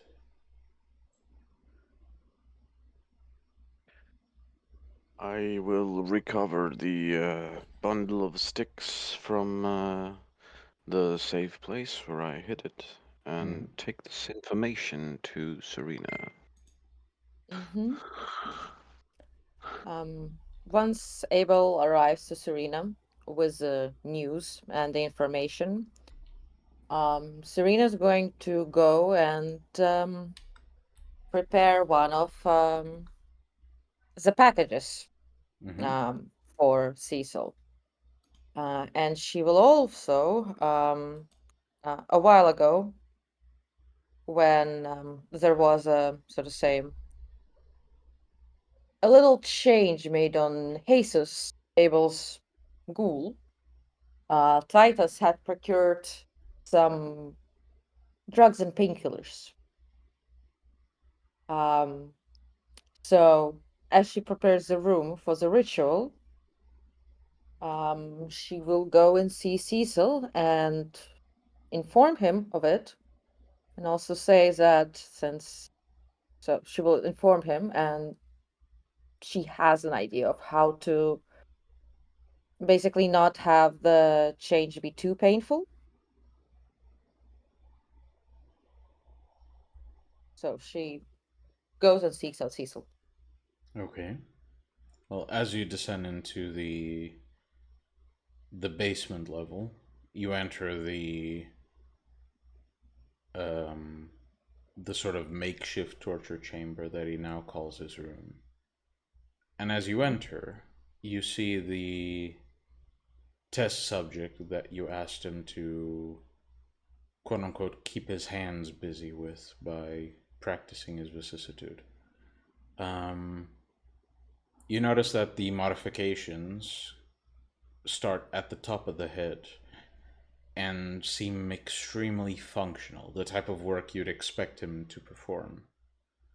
But as you go from the head all the way to the feet, progressively the modifications seem less coherent, less functional, less sensical. And by the time you get to the feet, it's basically just smudged skin, bone, and sinew. It has no discernible shape or function. Almost like someone who wanted to do something, knew what to do, and couldn't. And as you enter, Cecil simply sits on the bed, staring at the test subject with a dull, very depressed, is the best way to describe it. He's a very depressed expression. Yeah. I approach him and sit down next to him. We are ready to excise Mariposa. Do what you will. The change will be quite painful. would you like me, and you are meant to have some blood afterwards. Would you like me to spike the blood of the vessel with painkillers? Cecil seems to look down for a moment and simply says,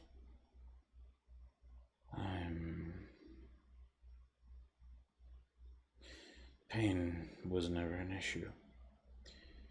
And as I barely feel it, I barely feel much nowadays. Do as you wish. Very well. I'm, well, since he didn't ask me to add it there,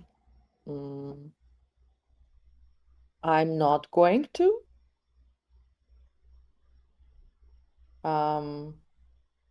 Because if he felt that he needed it, he would have said so, and then I would have done it. Otherwise,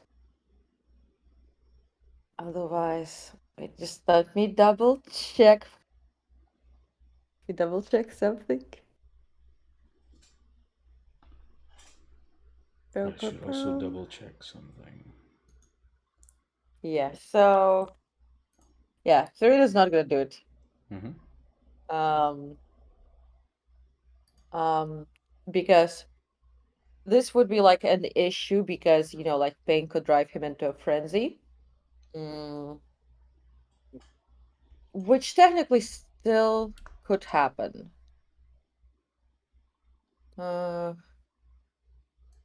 She'd probably like go back to Abel and check it. Like find Abel and ask him, did Delmont say the level of pain? Is it frenzy potential? He didn't quite specify, but I presume the levels will be quite high, considering he mentioned it. What do you think? Should we spike the vessel with some painkillers? It would be a wise precaution. However, I'm unsure of the nature of the process. It might be Yeah, that the subject would need a clear mind. fair. Very well. I mean, he did mention that the change is painful. Did he mention if we could make any precautions against it or no? I believe he did. Hmm. I'm going to take a card and be like, you know, like, so to say yes or no, like what is beneficial. So let me roll.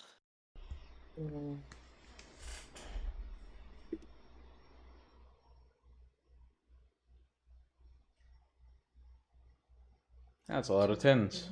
4, 5, 6, 7.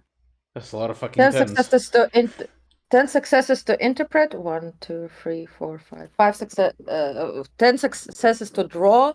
Like divine. 5 successes to interpret. So Give me yes or no. I'll just mix these two, and I'll say, since the interpretation is quite easy, for this, you get either 10 yes or no questions to this with some reliability, or if you want more details on the answer, you basically have the questions for that. So you got 10 Basically, questions to spend, costs you 2 for anything more explicit than yes or no. Should we add painkillers to the vessel? You draw a sun. Yes. Okay. And obviously you mix it into the deck afterwards. Yeah. Will this Will this remove Mariposa's spirit?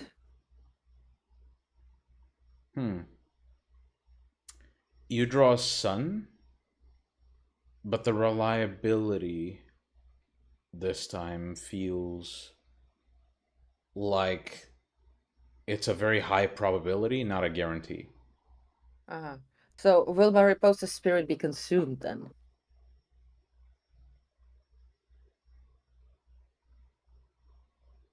You draw the fool.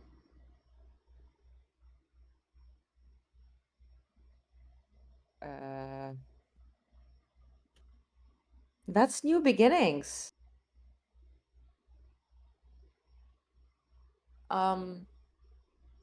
Will Cecil retain the benefits of Diablerie?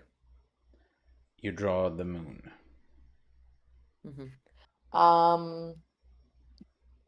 Will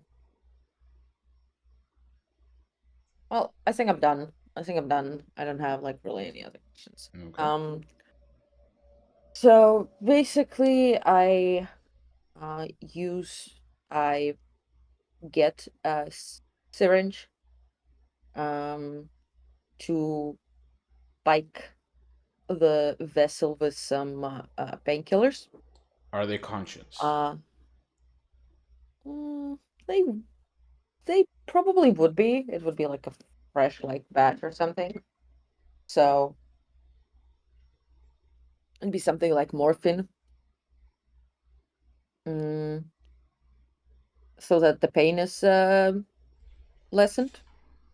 And I bring him the vessel over to the one of the rooms and ask Abel and everyone else to join. Okay. Well, does anyone refuse to join?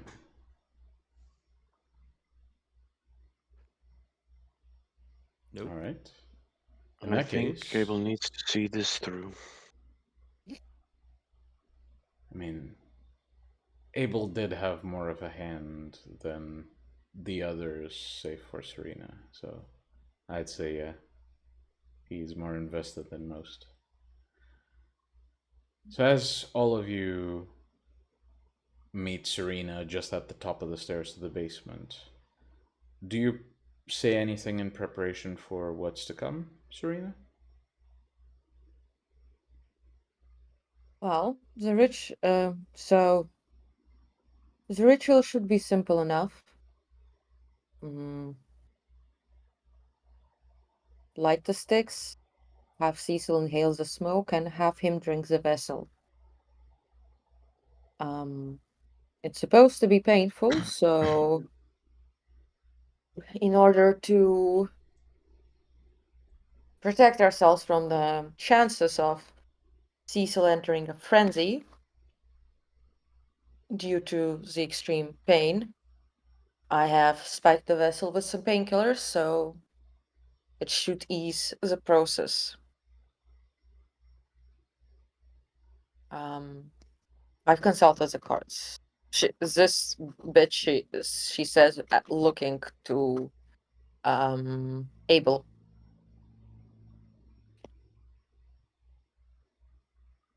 So hopefully this will be finished before the sunrise. Well, Godspeed to us, I guess. Like you can see that Serena's quite nervous, anxious. Well, not nervous, more like anxious. I can hold him. Well, if it becomes necessary. Yeah, I'll help with that too. Right. Abel, you got the sticks? Here they are. All right, then. Let's go. And Serena starts walking down into the room where Cecil is. Cecil notices you enter. He eyes the sticks that you're carrying, as well as the vessels that are being dragged, probably by Larry at this point. And he seems to look to you and say, I suppose it's time. It is. The process is simple. Abel will ignite the sticks. You will inhale the smoke that comes from them, and then you should drain these vessels.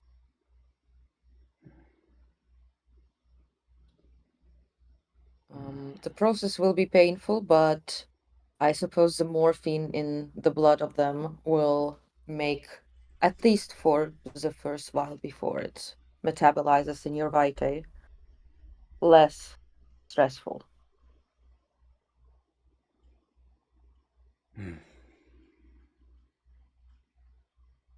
Very well. I suppose some words should be said.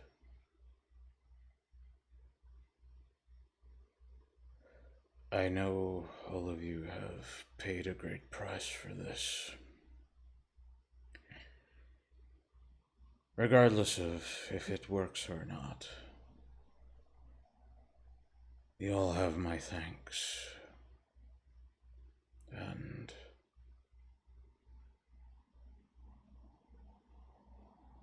my sincere appreciation. And as he says this, his gaze sort of glances towards Serena. And then he takes sort of a deep breath and lays with his lays basically facing up on the bed. Serena motions Larry to move the vessels close to the bed so that they're like within hand's reach for Cecil. And then she nods to Abel that he can, light the sticks close to Cecil and start the process. Mind if I borrow your lighter, Jack? Oh, go on. And I light the sticks. Mm-hmm. Takes a couple of strikes of the lighter until it actually catches. It is a pretty old lighter. And after it does catch, you hold the lighter to the sticks, and they catch on fire quite easily.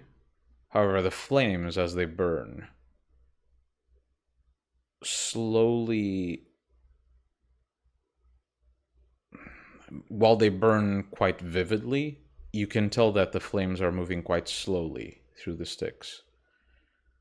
And the color of the flames, while it is, the color you'd expect from any fire, for some reason it seems unnaturally red, maybe a little tinged with potentially pink. It's very odd. It's a very odd coloring. No roll for Rotrek is required. And as you let the sticks burn, you notice that the smoke that emanates from them is like vividly white, like almost bleach white.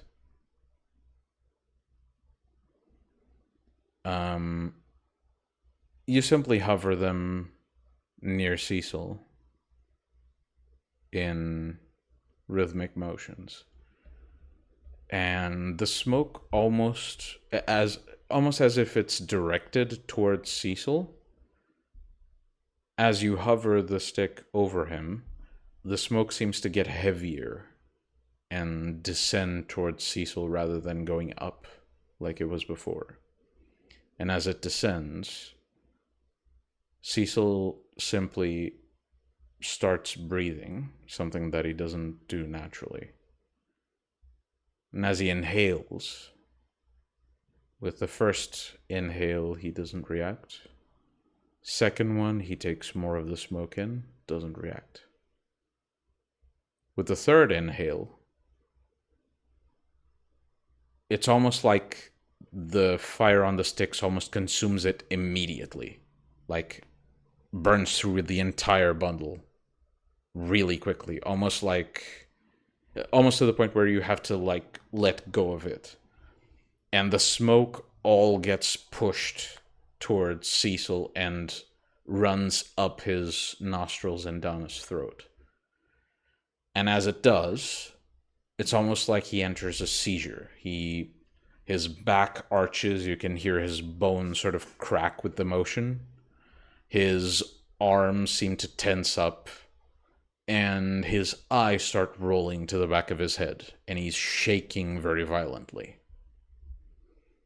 And this motion at first seems to be the extent of it, and then you start to see blood starting to pool in his eyes and flow down his face. And as that happens, you then see him bleed from his nose. And then he, quite suddenly, arches even more, almost unnaturally so, and a gush of blood spews from his mouth. It splashes against the wall, and then Cecil falls to the floor, essentially writhing in pain. And if he could scream, he probably would. But there is no space for that with how much blood he's spewing out. 1, 2 liters go by, and he's still in agony. You see the modified limbs that he has split and almost jerk around involuntarily. You see his chest that previously would expand to reveal other modifications essentially crack open and then shut on itself, even sometimes ripping sensitive modified parts of his body out from him, like the small limbs that he uses for surgeries. Those get ripped off almost immediately. His face splits into 2, and then jerks shut once more. And all of it is very visceral, very uncontrolled. And almost as if in a moment where it doesn't seem like it's going to end, he goes fully limp. And one last gush of blood jolts up, and I need everyone in the room to roll me wit alertness. I have the question. Yes. The question. The question. Shit. Okay. Yeah. Oh shit. Yeah, no, it doesn't apply here because it is serving an ally. 5 so- successes. Okay. 5 successes. Wits and alertness. Wit's alertness, yes. Alright. 1, 2, 3, 4, 5, 6. Haha. Okay. And is that your roll, Jack? The one. Yeah, 6, 8, I guess. Okay. If that's the case, then all of you manage to just catch a glimpse of a silhouette that forms for a split second as the blood gushes in the air. It causes a silhouette that some of you recognize. Larry, you don't. You simply recognize it as a humanoid shape. The rest of you recognize the silhouette of Mariposa being formed with this gush of blood. And as soon as the blood lands on the floor, you start smelling smoke. And you look around, trying to find the source of it, and notice that the blood that now covers most of the floor and is slowly getting drained by the one drain in the center of the room. That blood seems to start bubbling. And eventually one corner of the pool of blood sprouts a small flame that starts spreading. Serena's going to basically quickly dash to Cecil and grab him and the vessel away from it.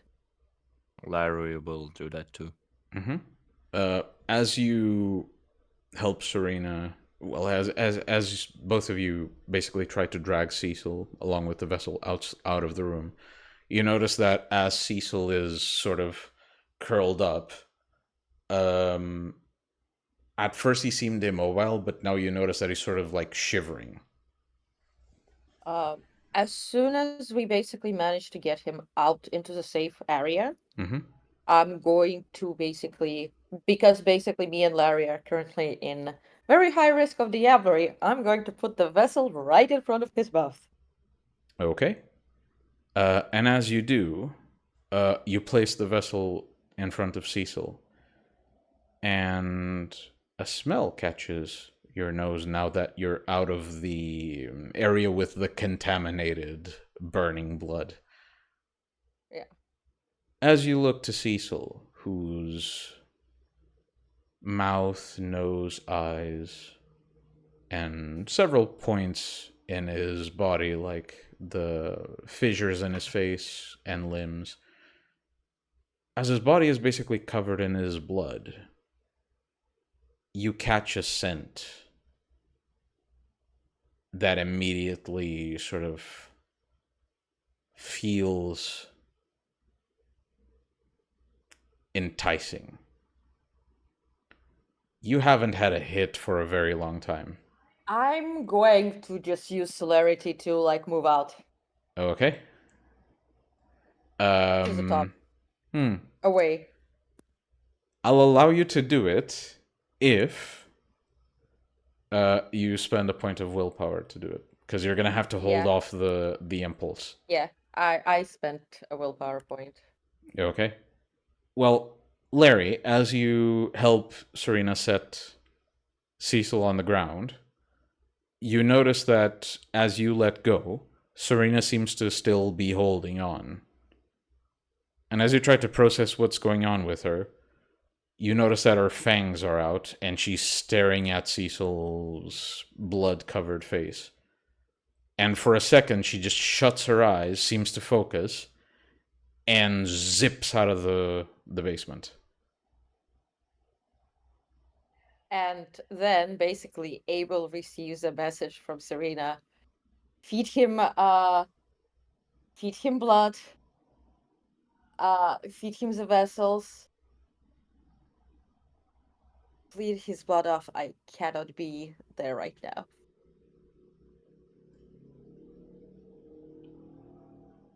Larry will just take his stony palm and smudge the blood of Cecil's face.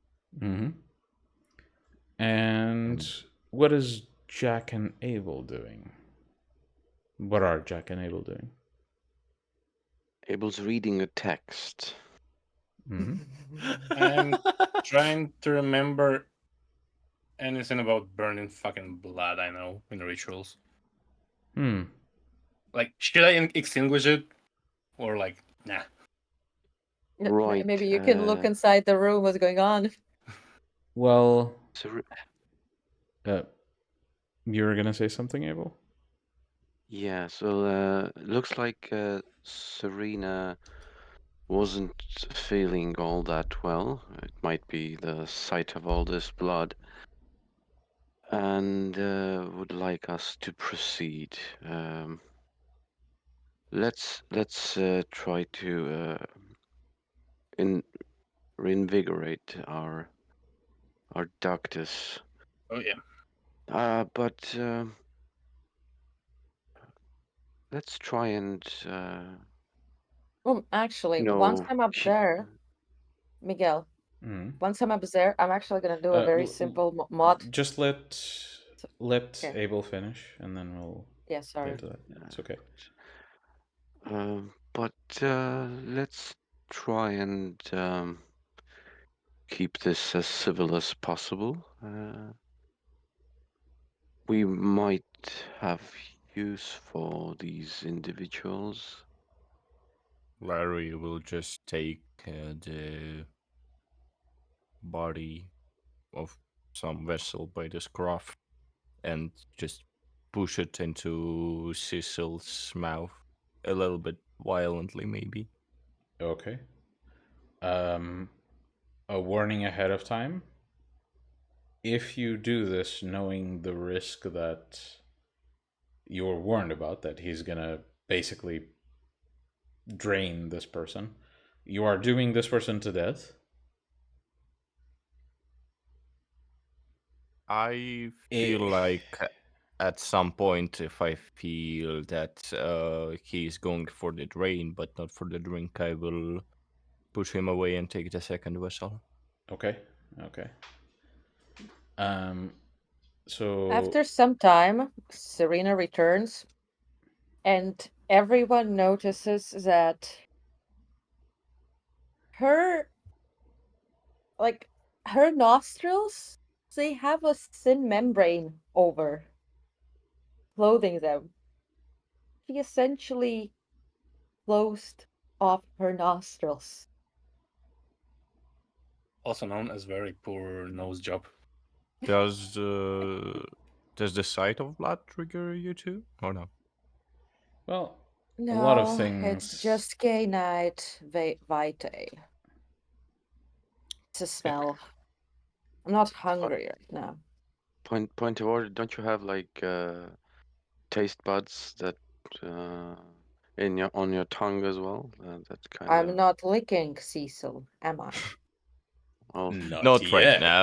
Oh, not yet. The whole fucking chat is dabbing on that one. But yeah, as you well, so real quick, Larry, as you essentially press this guy's neck into Cecil's mouth, the man who was at first shivering and sort of in this half mummy position, sort of essentially serving the or trying to deal with the physical trauma,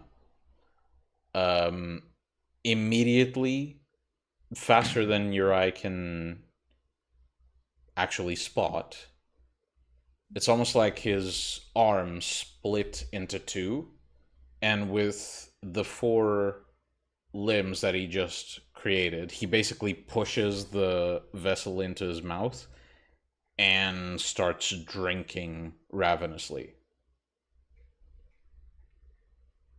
And as soon as I feel like it's enough, I will just use my strength to push him off and Okay. take the second person. Roll strength and brawl, please. Drink and brawl, that's my specialty, motherfuckers.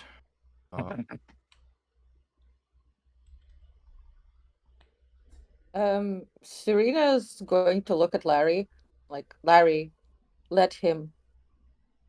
He for needs fuck off. both of those fully. Yeah. Otherwise, he's going to be draining us. 2, 3, 4 successes. Okay. So Larry, as you yank this this man away from Cecil, roll me a very quick wits and athletics, please.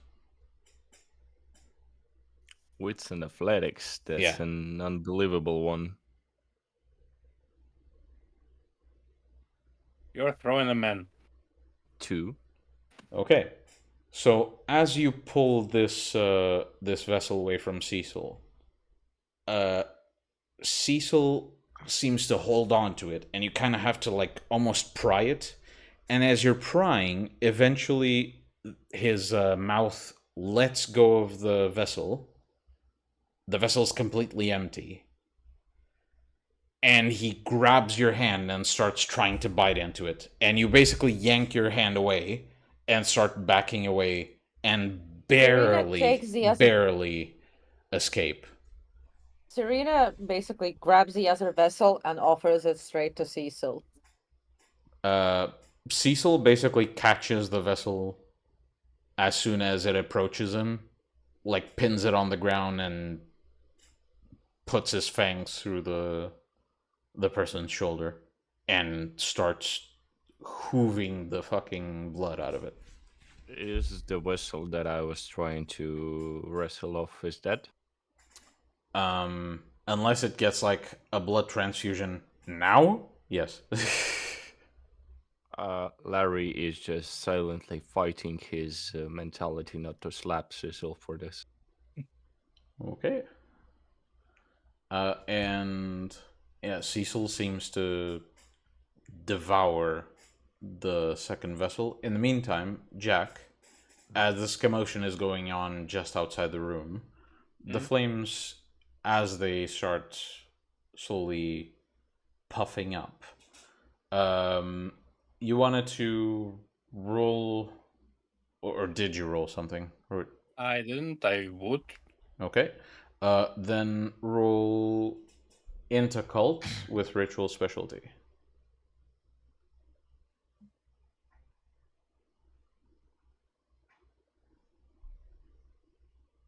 Oh fuck. Okay. Well, that's still enough. You're aware that if this is part of the result of the ritual, or part of the process that the ritual entails as an effect, if you put the flames out, you don't know what the consequences are going to be. Mhm. So the best you can do right now is manage the flames so they don't take the house.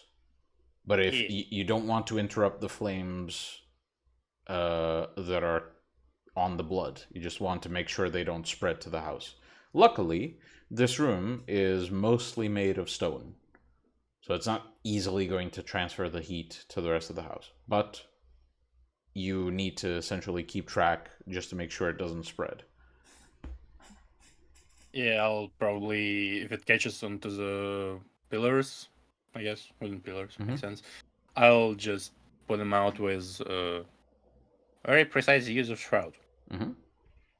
And the flames that cover the blood basically keep burning and burning and burning. And you notice that as they burn the blood, the trail they leave behind isn't like something just burned there.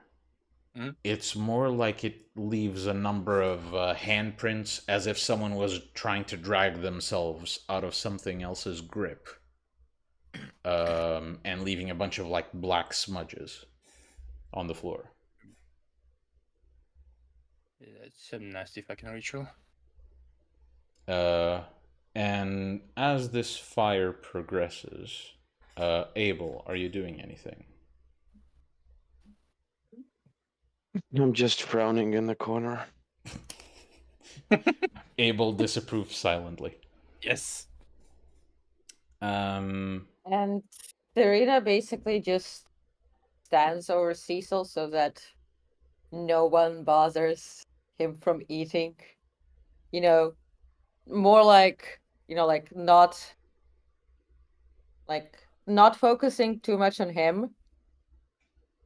Okay. Her nose is like, she basically did this to shut her nose and not smell the blood. Yeah. So that helps, definitely. But you still feel sort of this very light impulse to just bite into him and drain him. Like you feel that need for that sensation that you've gotten so many times. It's something that you haven't indulged in a very long time, and you miss it. She has a target already in her mind, okay? Strauss doesn't count. Anyway, Jeanette. Tinette. Tenet. But as this these thoughts sort of run through your head, you essentially suppress them enough. You're familiar enough she with your also- beast not to indulge it beyond what it needs. She probably like bit down on her tongue, so to say.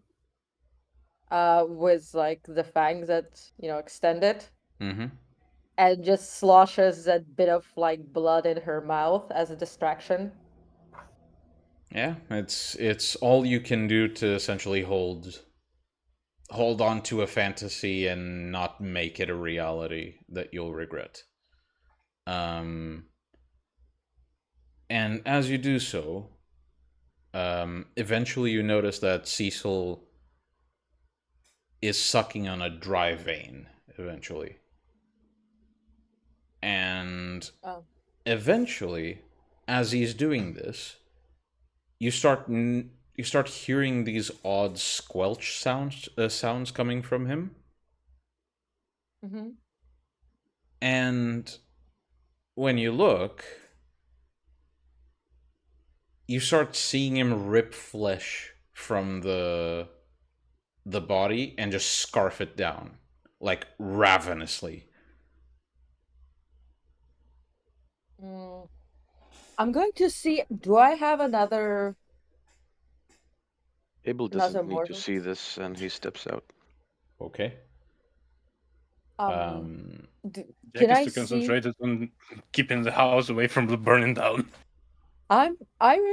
Serena's going to go and see if there's like any other food in the house, so to say. Food. Packages.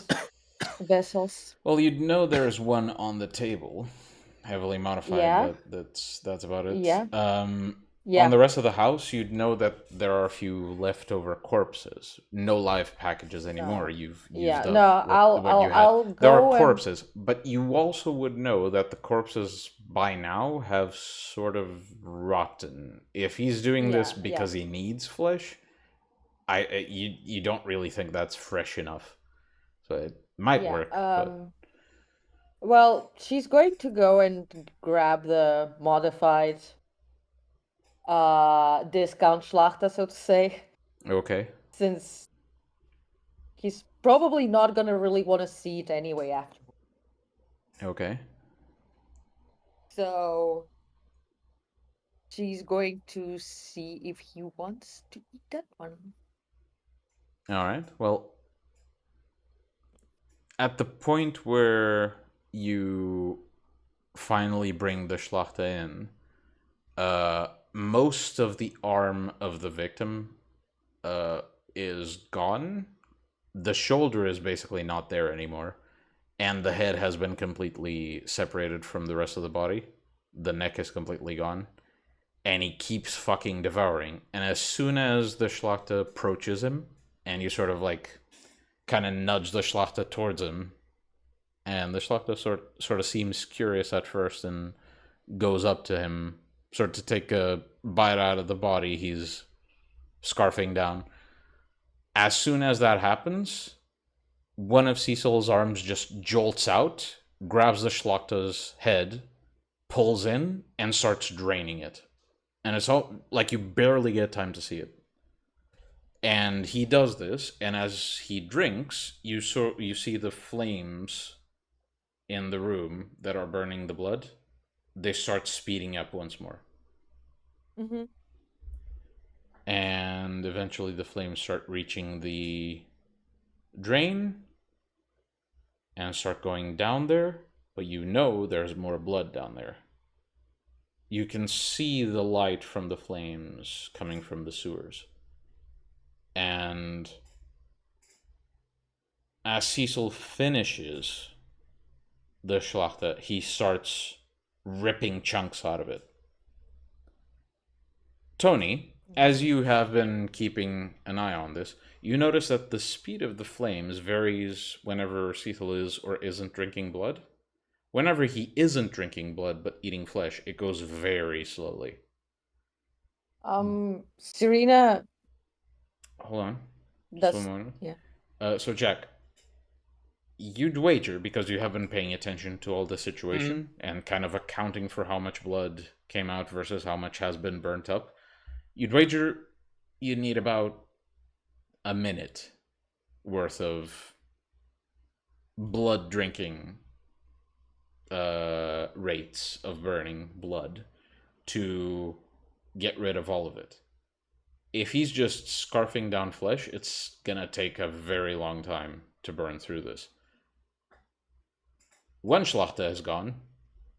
Another one would potentially help. He's gonna need more blood than that, or at least you estimate that he's gonna need more blood than that if you're gonna burn through the entire pool of blood that he puked out. Fucking hell. I don't like it, but we don't really have a choice. He either drinks blood or we wait here for a long time. Serena summons one of her Schlachter, Mm-hmm.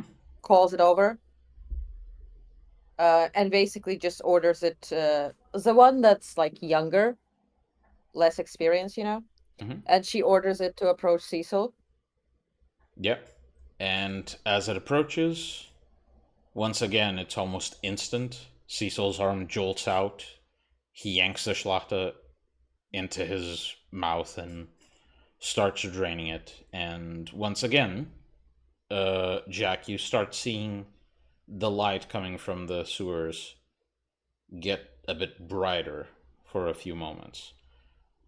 And right after he's drained the Schlachter, he starts scarfing down flesh, and the light dims again, but it's still there. Not fucking enough.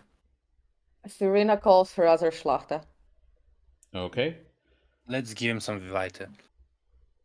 Okay, fine. I'll do it. Use a fucking ball for that, okay? I don't want you to be devil-erized.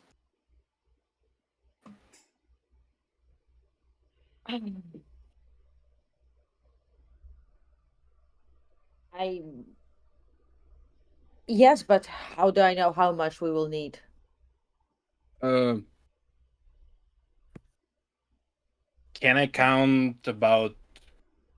Can I calculate around my generation how much blood he will need from my body? Let me check your sheet. 1 moment. 15 blood in total. Hold on. I think I know what your generation is, but yeah, okay. Just confirming. 15 blood. So of your generation, he'd probably need about half, maybe a bit more of your blood pool. Half of mine blood, but you're closer to Kane. Like essentially about 3/4 of human wars. Okay, got it. Serena just like makes a cut on her wrist, like splits like her wrist, and approaches Cecil and hands it. Okay. As soon as you approach your wrist, he yanks your arm and starts biting into it right next to where you made the cut. He doesn't even regard where the blood is coming from.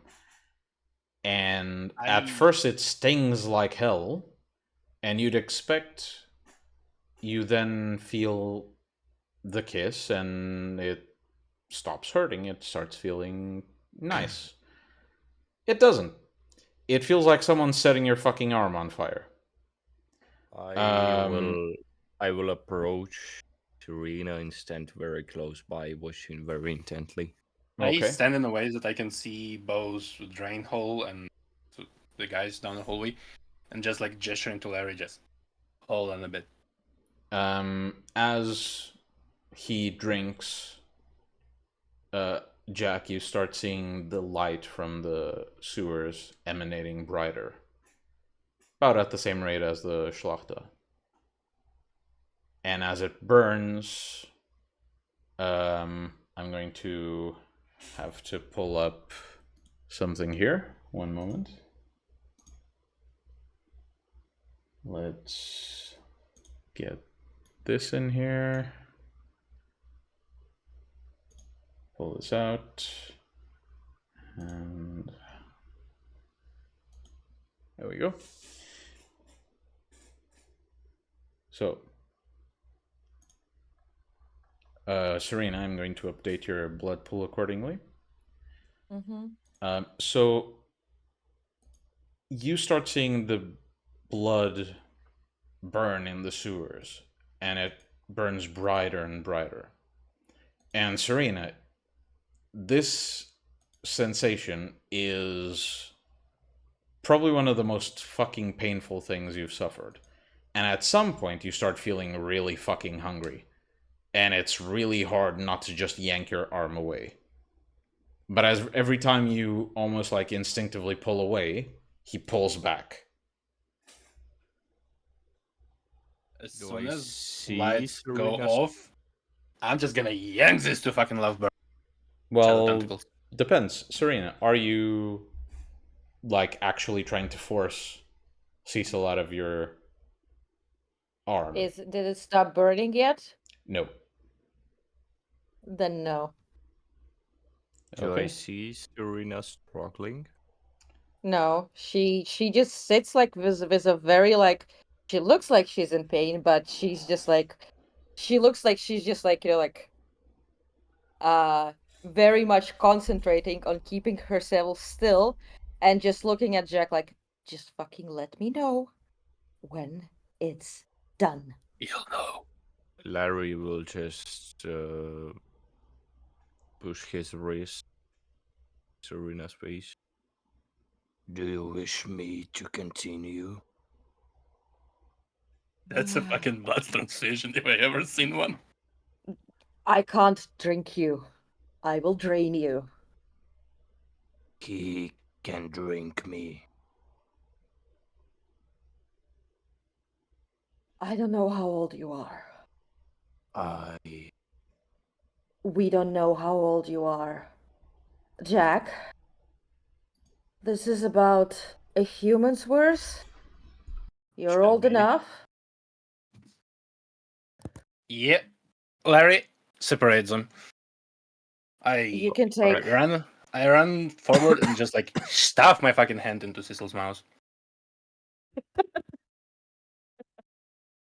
We can't hear you, Miguel. My apologies. So as you go to separate them, it's almost like Cecil's desperately trying to keep on drinking, and you manage to like pry his mouth out of Serena's wrist. He bites back further up the wrist, and then you manage to pry it off, and he bites into one of her fingers and sort of almost rips it off. And as she finally manages to break free, he starts essentially reaching out for whatever he can grab.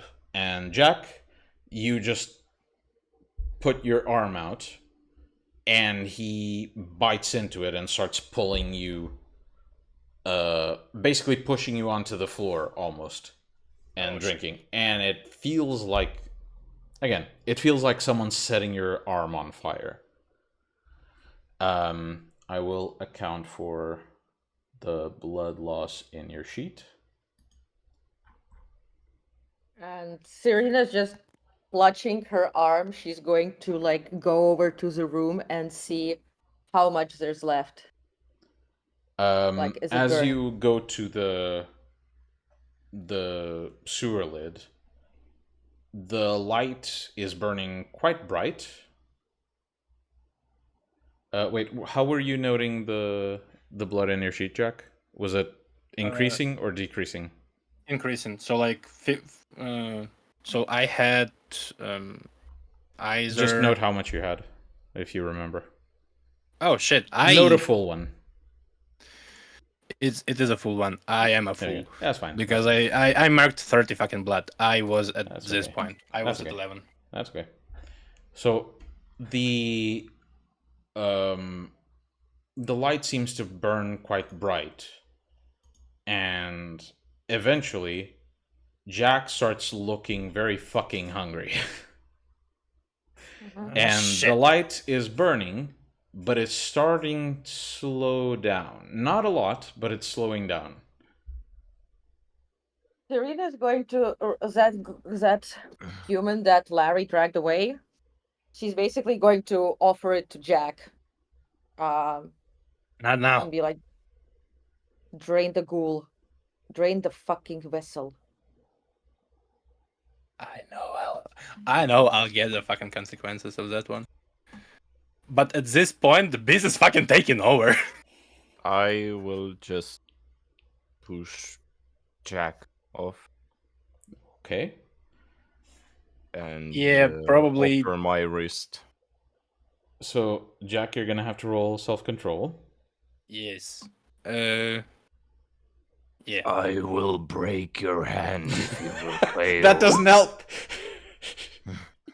That's not fucking I know. helping, bro. I Okay. know. Fuck yeah. So, as Larry starts stepping in, Jack, you see Larry approach. Someone who's clearly not expecting you to just train him, and sort of get that intrusive thought of, I could just drain this one, and I'd be fine. I'd be fucking fine. And then as you almost feel yourself go for it, you manage to hold yourself back and just yank your wrist out of Cecil's mouth. And again, he basically tries his best to keep biting on your wrist. Larry basically pushes Cecil's head back and just shoves his wrist in his mouth. It's a bit stonish, but I think he can manage. Oh, he bites through it like no issue. Like a fucking champ. Yeah, like no issue. The fangs go in, it's like nothing. And as he does this, I'm gonna register how much you lose. There we go. And after a long time of this burning sensation on your wrist, Larry, Cecil eventually stops. The light in the sewers goes out, and you hear a very faint screech of a woman down there. And as you do, Cecil falls limp on the floor. My fucking god. I think I should have prepared more vessels. You don't fucking You say. should have. Well, the amount of vessels we had was enough to fill his blood pool once. Delmont did not specify that we needed more than that. Yeah, that's business for you. One fucking one. Serena I'll message just, like, Leo, like, whatever the fuck you do in Vegas, organize me a small fucking blood bank. Serena basically takes out Cecil's phone and texts the guy, with the packages. just to handle Jack's text first. So you text this to Leo, and Leo just responds. Urgency 1 to 10. 11. On its way. I fucking fucked up his vacation, but It's like he cares. I'm not submitting to Vasile. Serena. She basically texts Cecil's human trafficking organization, and she basically counts so 2 vessels. She basically tells them to bring over 5-6 vessels to a location where she would usually, take them so that she can get them into the horror house. And then they simply inquire on who's wiring the payment to where. How much? No, this is Cecil saying. Yes. But Cecil is one of the organizers of the operation. Uh-huh. They Well, are as she assuming there's a usually buyer. does. They're No. assuming there's a buyer. Well, she deals with You it can as just she tell them there usually has isn't done. one. Okay, well, this is as she usually has done. Why are you bothering me with this? Well, it's a pretty large shipment. Usually you transport one or two of the cargo that usually passes through. This is a bit Then larger order shipment half a of dozen. yeah. It's doable, The, and it might pass, but you have to specify it's not a business thing. That's the only thing. is it okay? Is it okay? Should Like, be. would it? No, but based on the previous conversations in that same phone. Should be. The problem is if you do this too often, then they might suspect it. You haven't been doing this too often, but basically this is to catch your attention on you've done this tonight. Don't try to do this too often from now on. Oh, well, no. Afterwards, she's returning the phone to Cecil. Okay. In that case, There isn't. Yes, she replies there isn't one, and just basically moves over to that one half-eaten vessel and drains him okay. just to get the edge off. Okay, let me give you that blood back. It's not a lot because he's half-eaten, but I some. know, but it's something. Yeah. It's something to basically get the beast silent. And Larry, are you doing anything when it comes to this? I will just look at the Cecil. They look.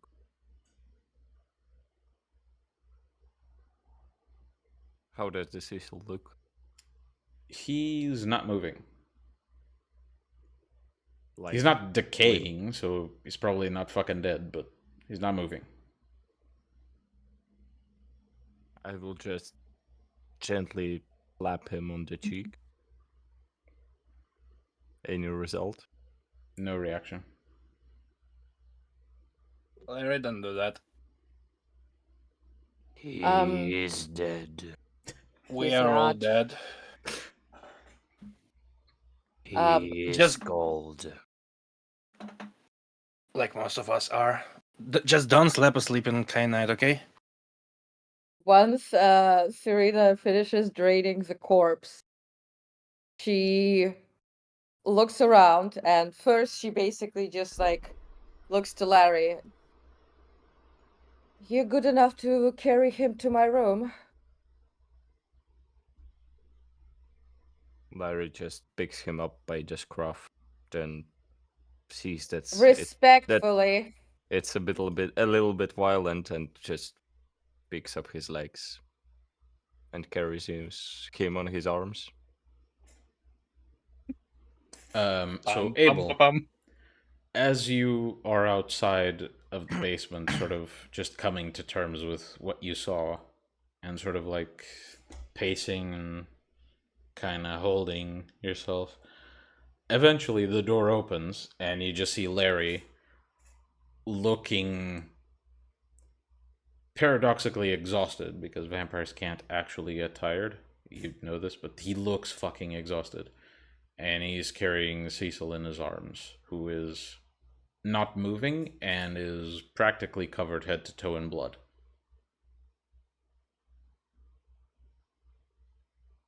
So, was it a success?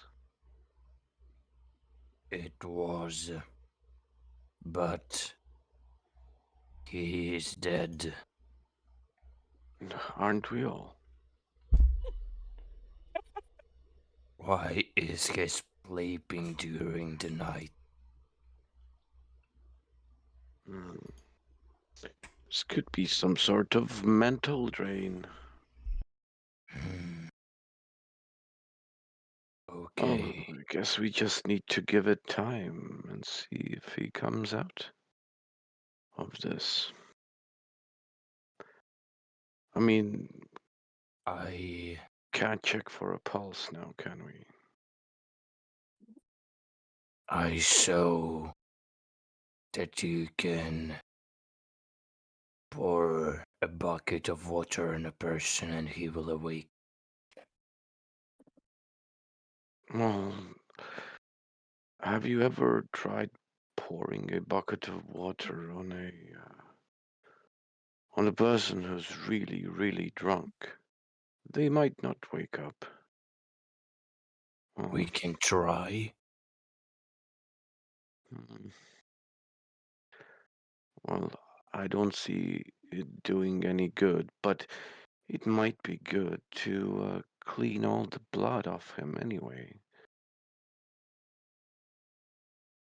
How bad is the blood containment on him? He'll require new clothes, definitely. These are Yeah, ruined. Larry just rips fucking clothes off of him. Okay. Is that a Just joke I'm making? not just undressing, but just ripping them in half and carving them off. My room now.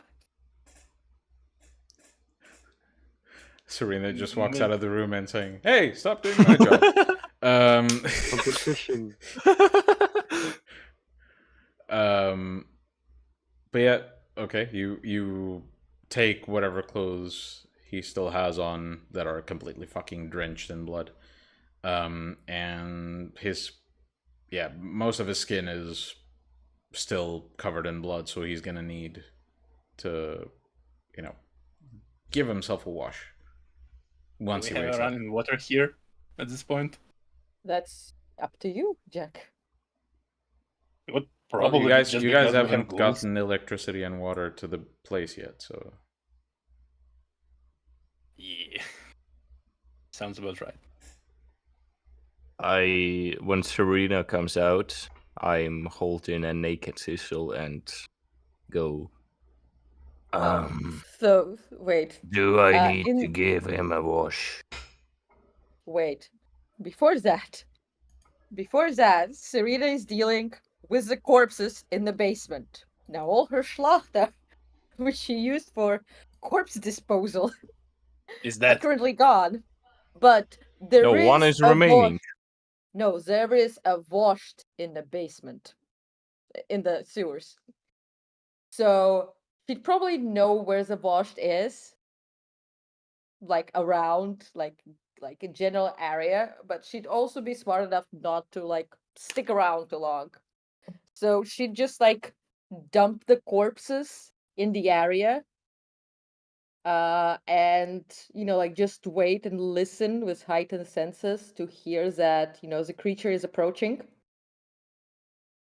and then just like close the entrance to the sewers and like listen just to make sure that it like gobbles up the corpses. well, as soon as you drop the corpses in the sewers, you start hearing movement. You close the entrance and you hear rushing by. And after the sound stops, you open up the hatch to the sewers, and there's nothing there anymore. Yep, she basically closes the sewers door and is like, okay, well, that's one part of the cleanup. And then she walks up and she sees Larry with a naked Cecil. Jax comes out too and just like retrieves whatever the fuck is in the pockets and just throw jacket and the shirt into the pile of clothes. They are destroyed. Larry, Do I need to give him a bathe? why is the Ductus naked? Beyond what he was already. And you can basically just Serena's just like this. Are you shy of your Ductus's body? No, I'm a fucking flesh crafter. But what the fuck, Larry?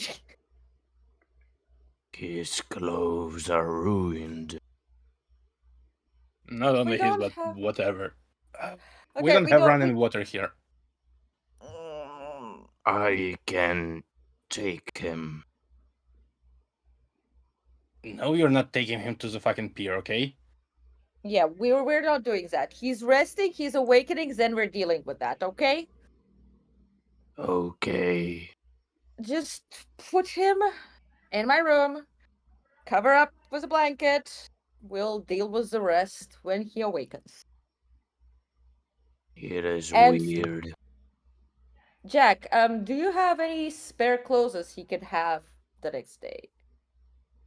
I look at Cecil. He's probably like good 10 centimeters higher than I am. Yeah, he's Just- taller. Like your clothes would look on him a bit odd, but it's something. Well, no, we actually moved the things, right? So, Yeah, yeah. like, we would have some Cecil's clothes. Like, actually, I'm just gonna go to his room and get some of his clothes and, like, put it to ready. Yeah, there And- aren't a lot of clothes there. He doesn't really change very often. He has his lab experiment clothes, his general walkabout clothes, and one fancy suit that he uses for special occasions, because Path of Metamorphosis doesn't really value fashion all that much. But you do manage to get like his suit, and that serves for now until he gets something else. You Yeah. still have a moment that he's mostly covered in blood, but We'll deal with that when he wakes up. We don't have running water, do we? nope. Unless you want to go and grab from the shop, like, I don't know, 10 gallons of water? Or Yeah, more? probably more. I Yeah. can go. You can't. Trust We me. need to go to the shop. I can't. Let me fucking change real quick. Okay, and the rest of the night Kids is need anything from the store? Hmm? I'm asking them like, kids need anything from the store? A lot of water. Like, a lot. Oh yeah, I'll buy as much as I can. I still have two hands. Larry. And Serena... Larry, you get the faint recollection that you don't have anything to feed the birds. Maybe you want some fucking seeds or something, but that's about it. I tell that to Jack. Grab the bird. Something. Sure. And Jack is gonna walk with the tightest fucking collar, like mental collar on himself he can put. Like, to the level of his grandsire. it takes a fuck ton of effort to walk and like mingle with people in the state that you're in. Yeah. Every person that passes you by, you basically have to hold yourself back. You get some vague flashbacks of La Sombra tests that you've been put through, which weren't pleasant, but involved starving yourself to some extent. And you manage. You manage, for the most part. It's not easy, but you do. Oh, yeah. And the rest of the night is essentially spent with all of you basically dealing with the cost of this ritual. That said, a few nights after, Cecil eventually wakes up. And as far as you can tell, he seems aware of his faculties, if hungry. So he spends the rest of the week basically out hunting before returning to the haven, and that's basically his activity for most of the week. But Serena would have brought packages. Even after those, he's still quite hungry. I see. Do I That's get why- introduced to him in any way? That's why I'm getting in the Not fucking yet. debt. to Just We'll buying take care of fuck ton that blood. next session, but yes, this is how you spend the rest of your night. And that's where we are going to close tonight's session. I hope you all enjoyed. Please do remember to subscribe XP? to our YouTube channel. Remember to check the link below for the upcoming Sabbat the Schism book. Really fucking good. And do I have any other announcements? Yeah, don't forget to like and subscribe. Oh, of course. Thank you very much for the feedback. Thank you for showing up and joining us for this short session. And we'll see you next time. And remember, Bye-bye. kids, don't drink and drain. Fuck's sake.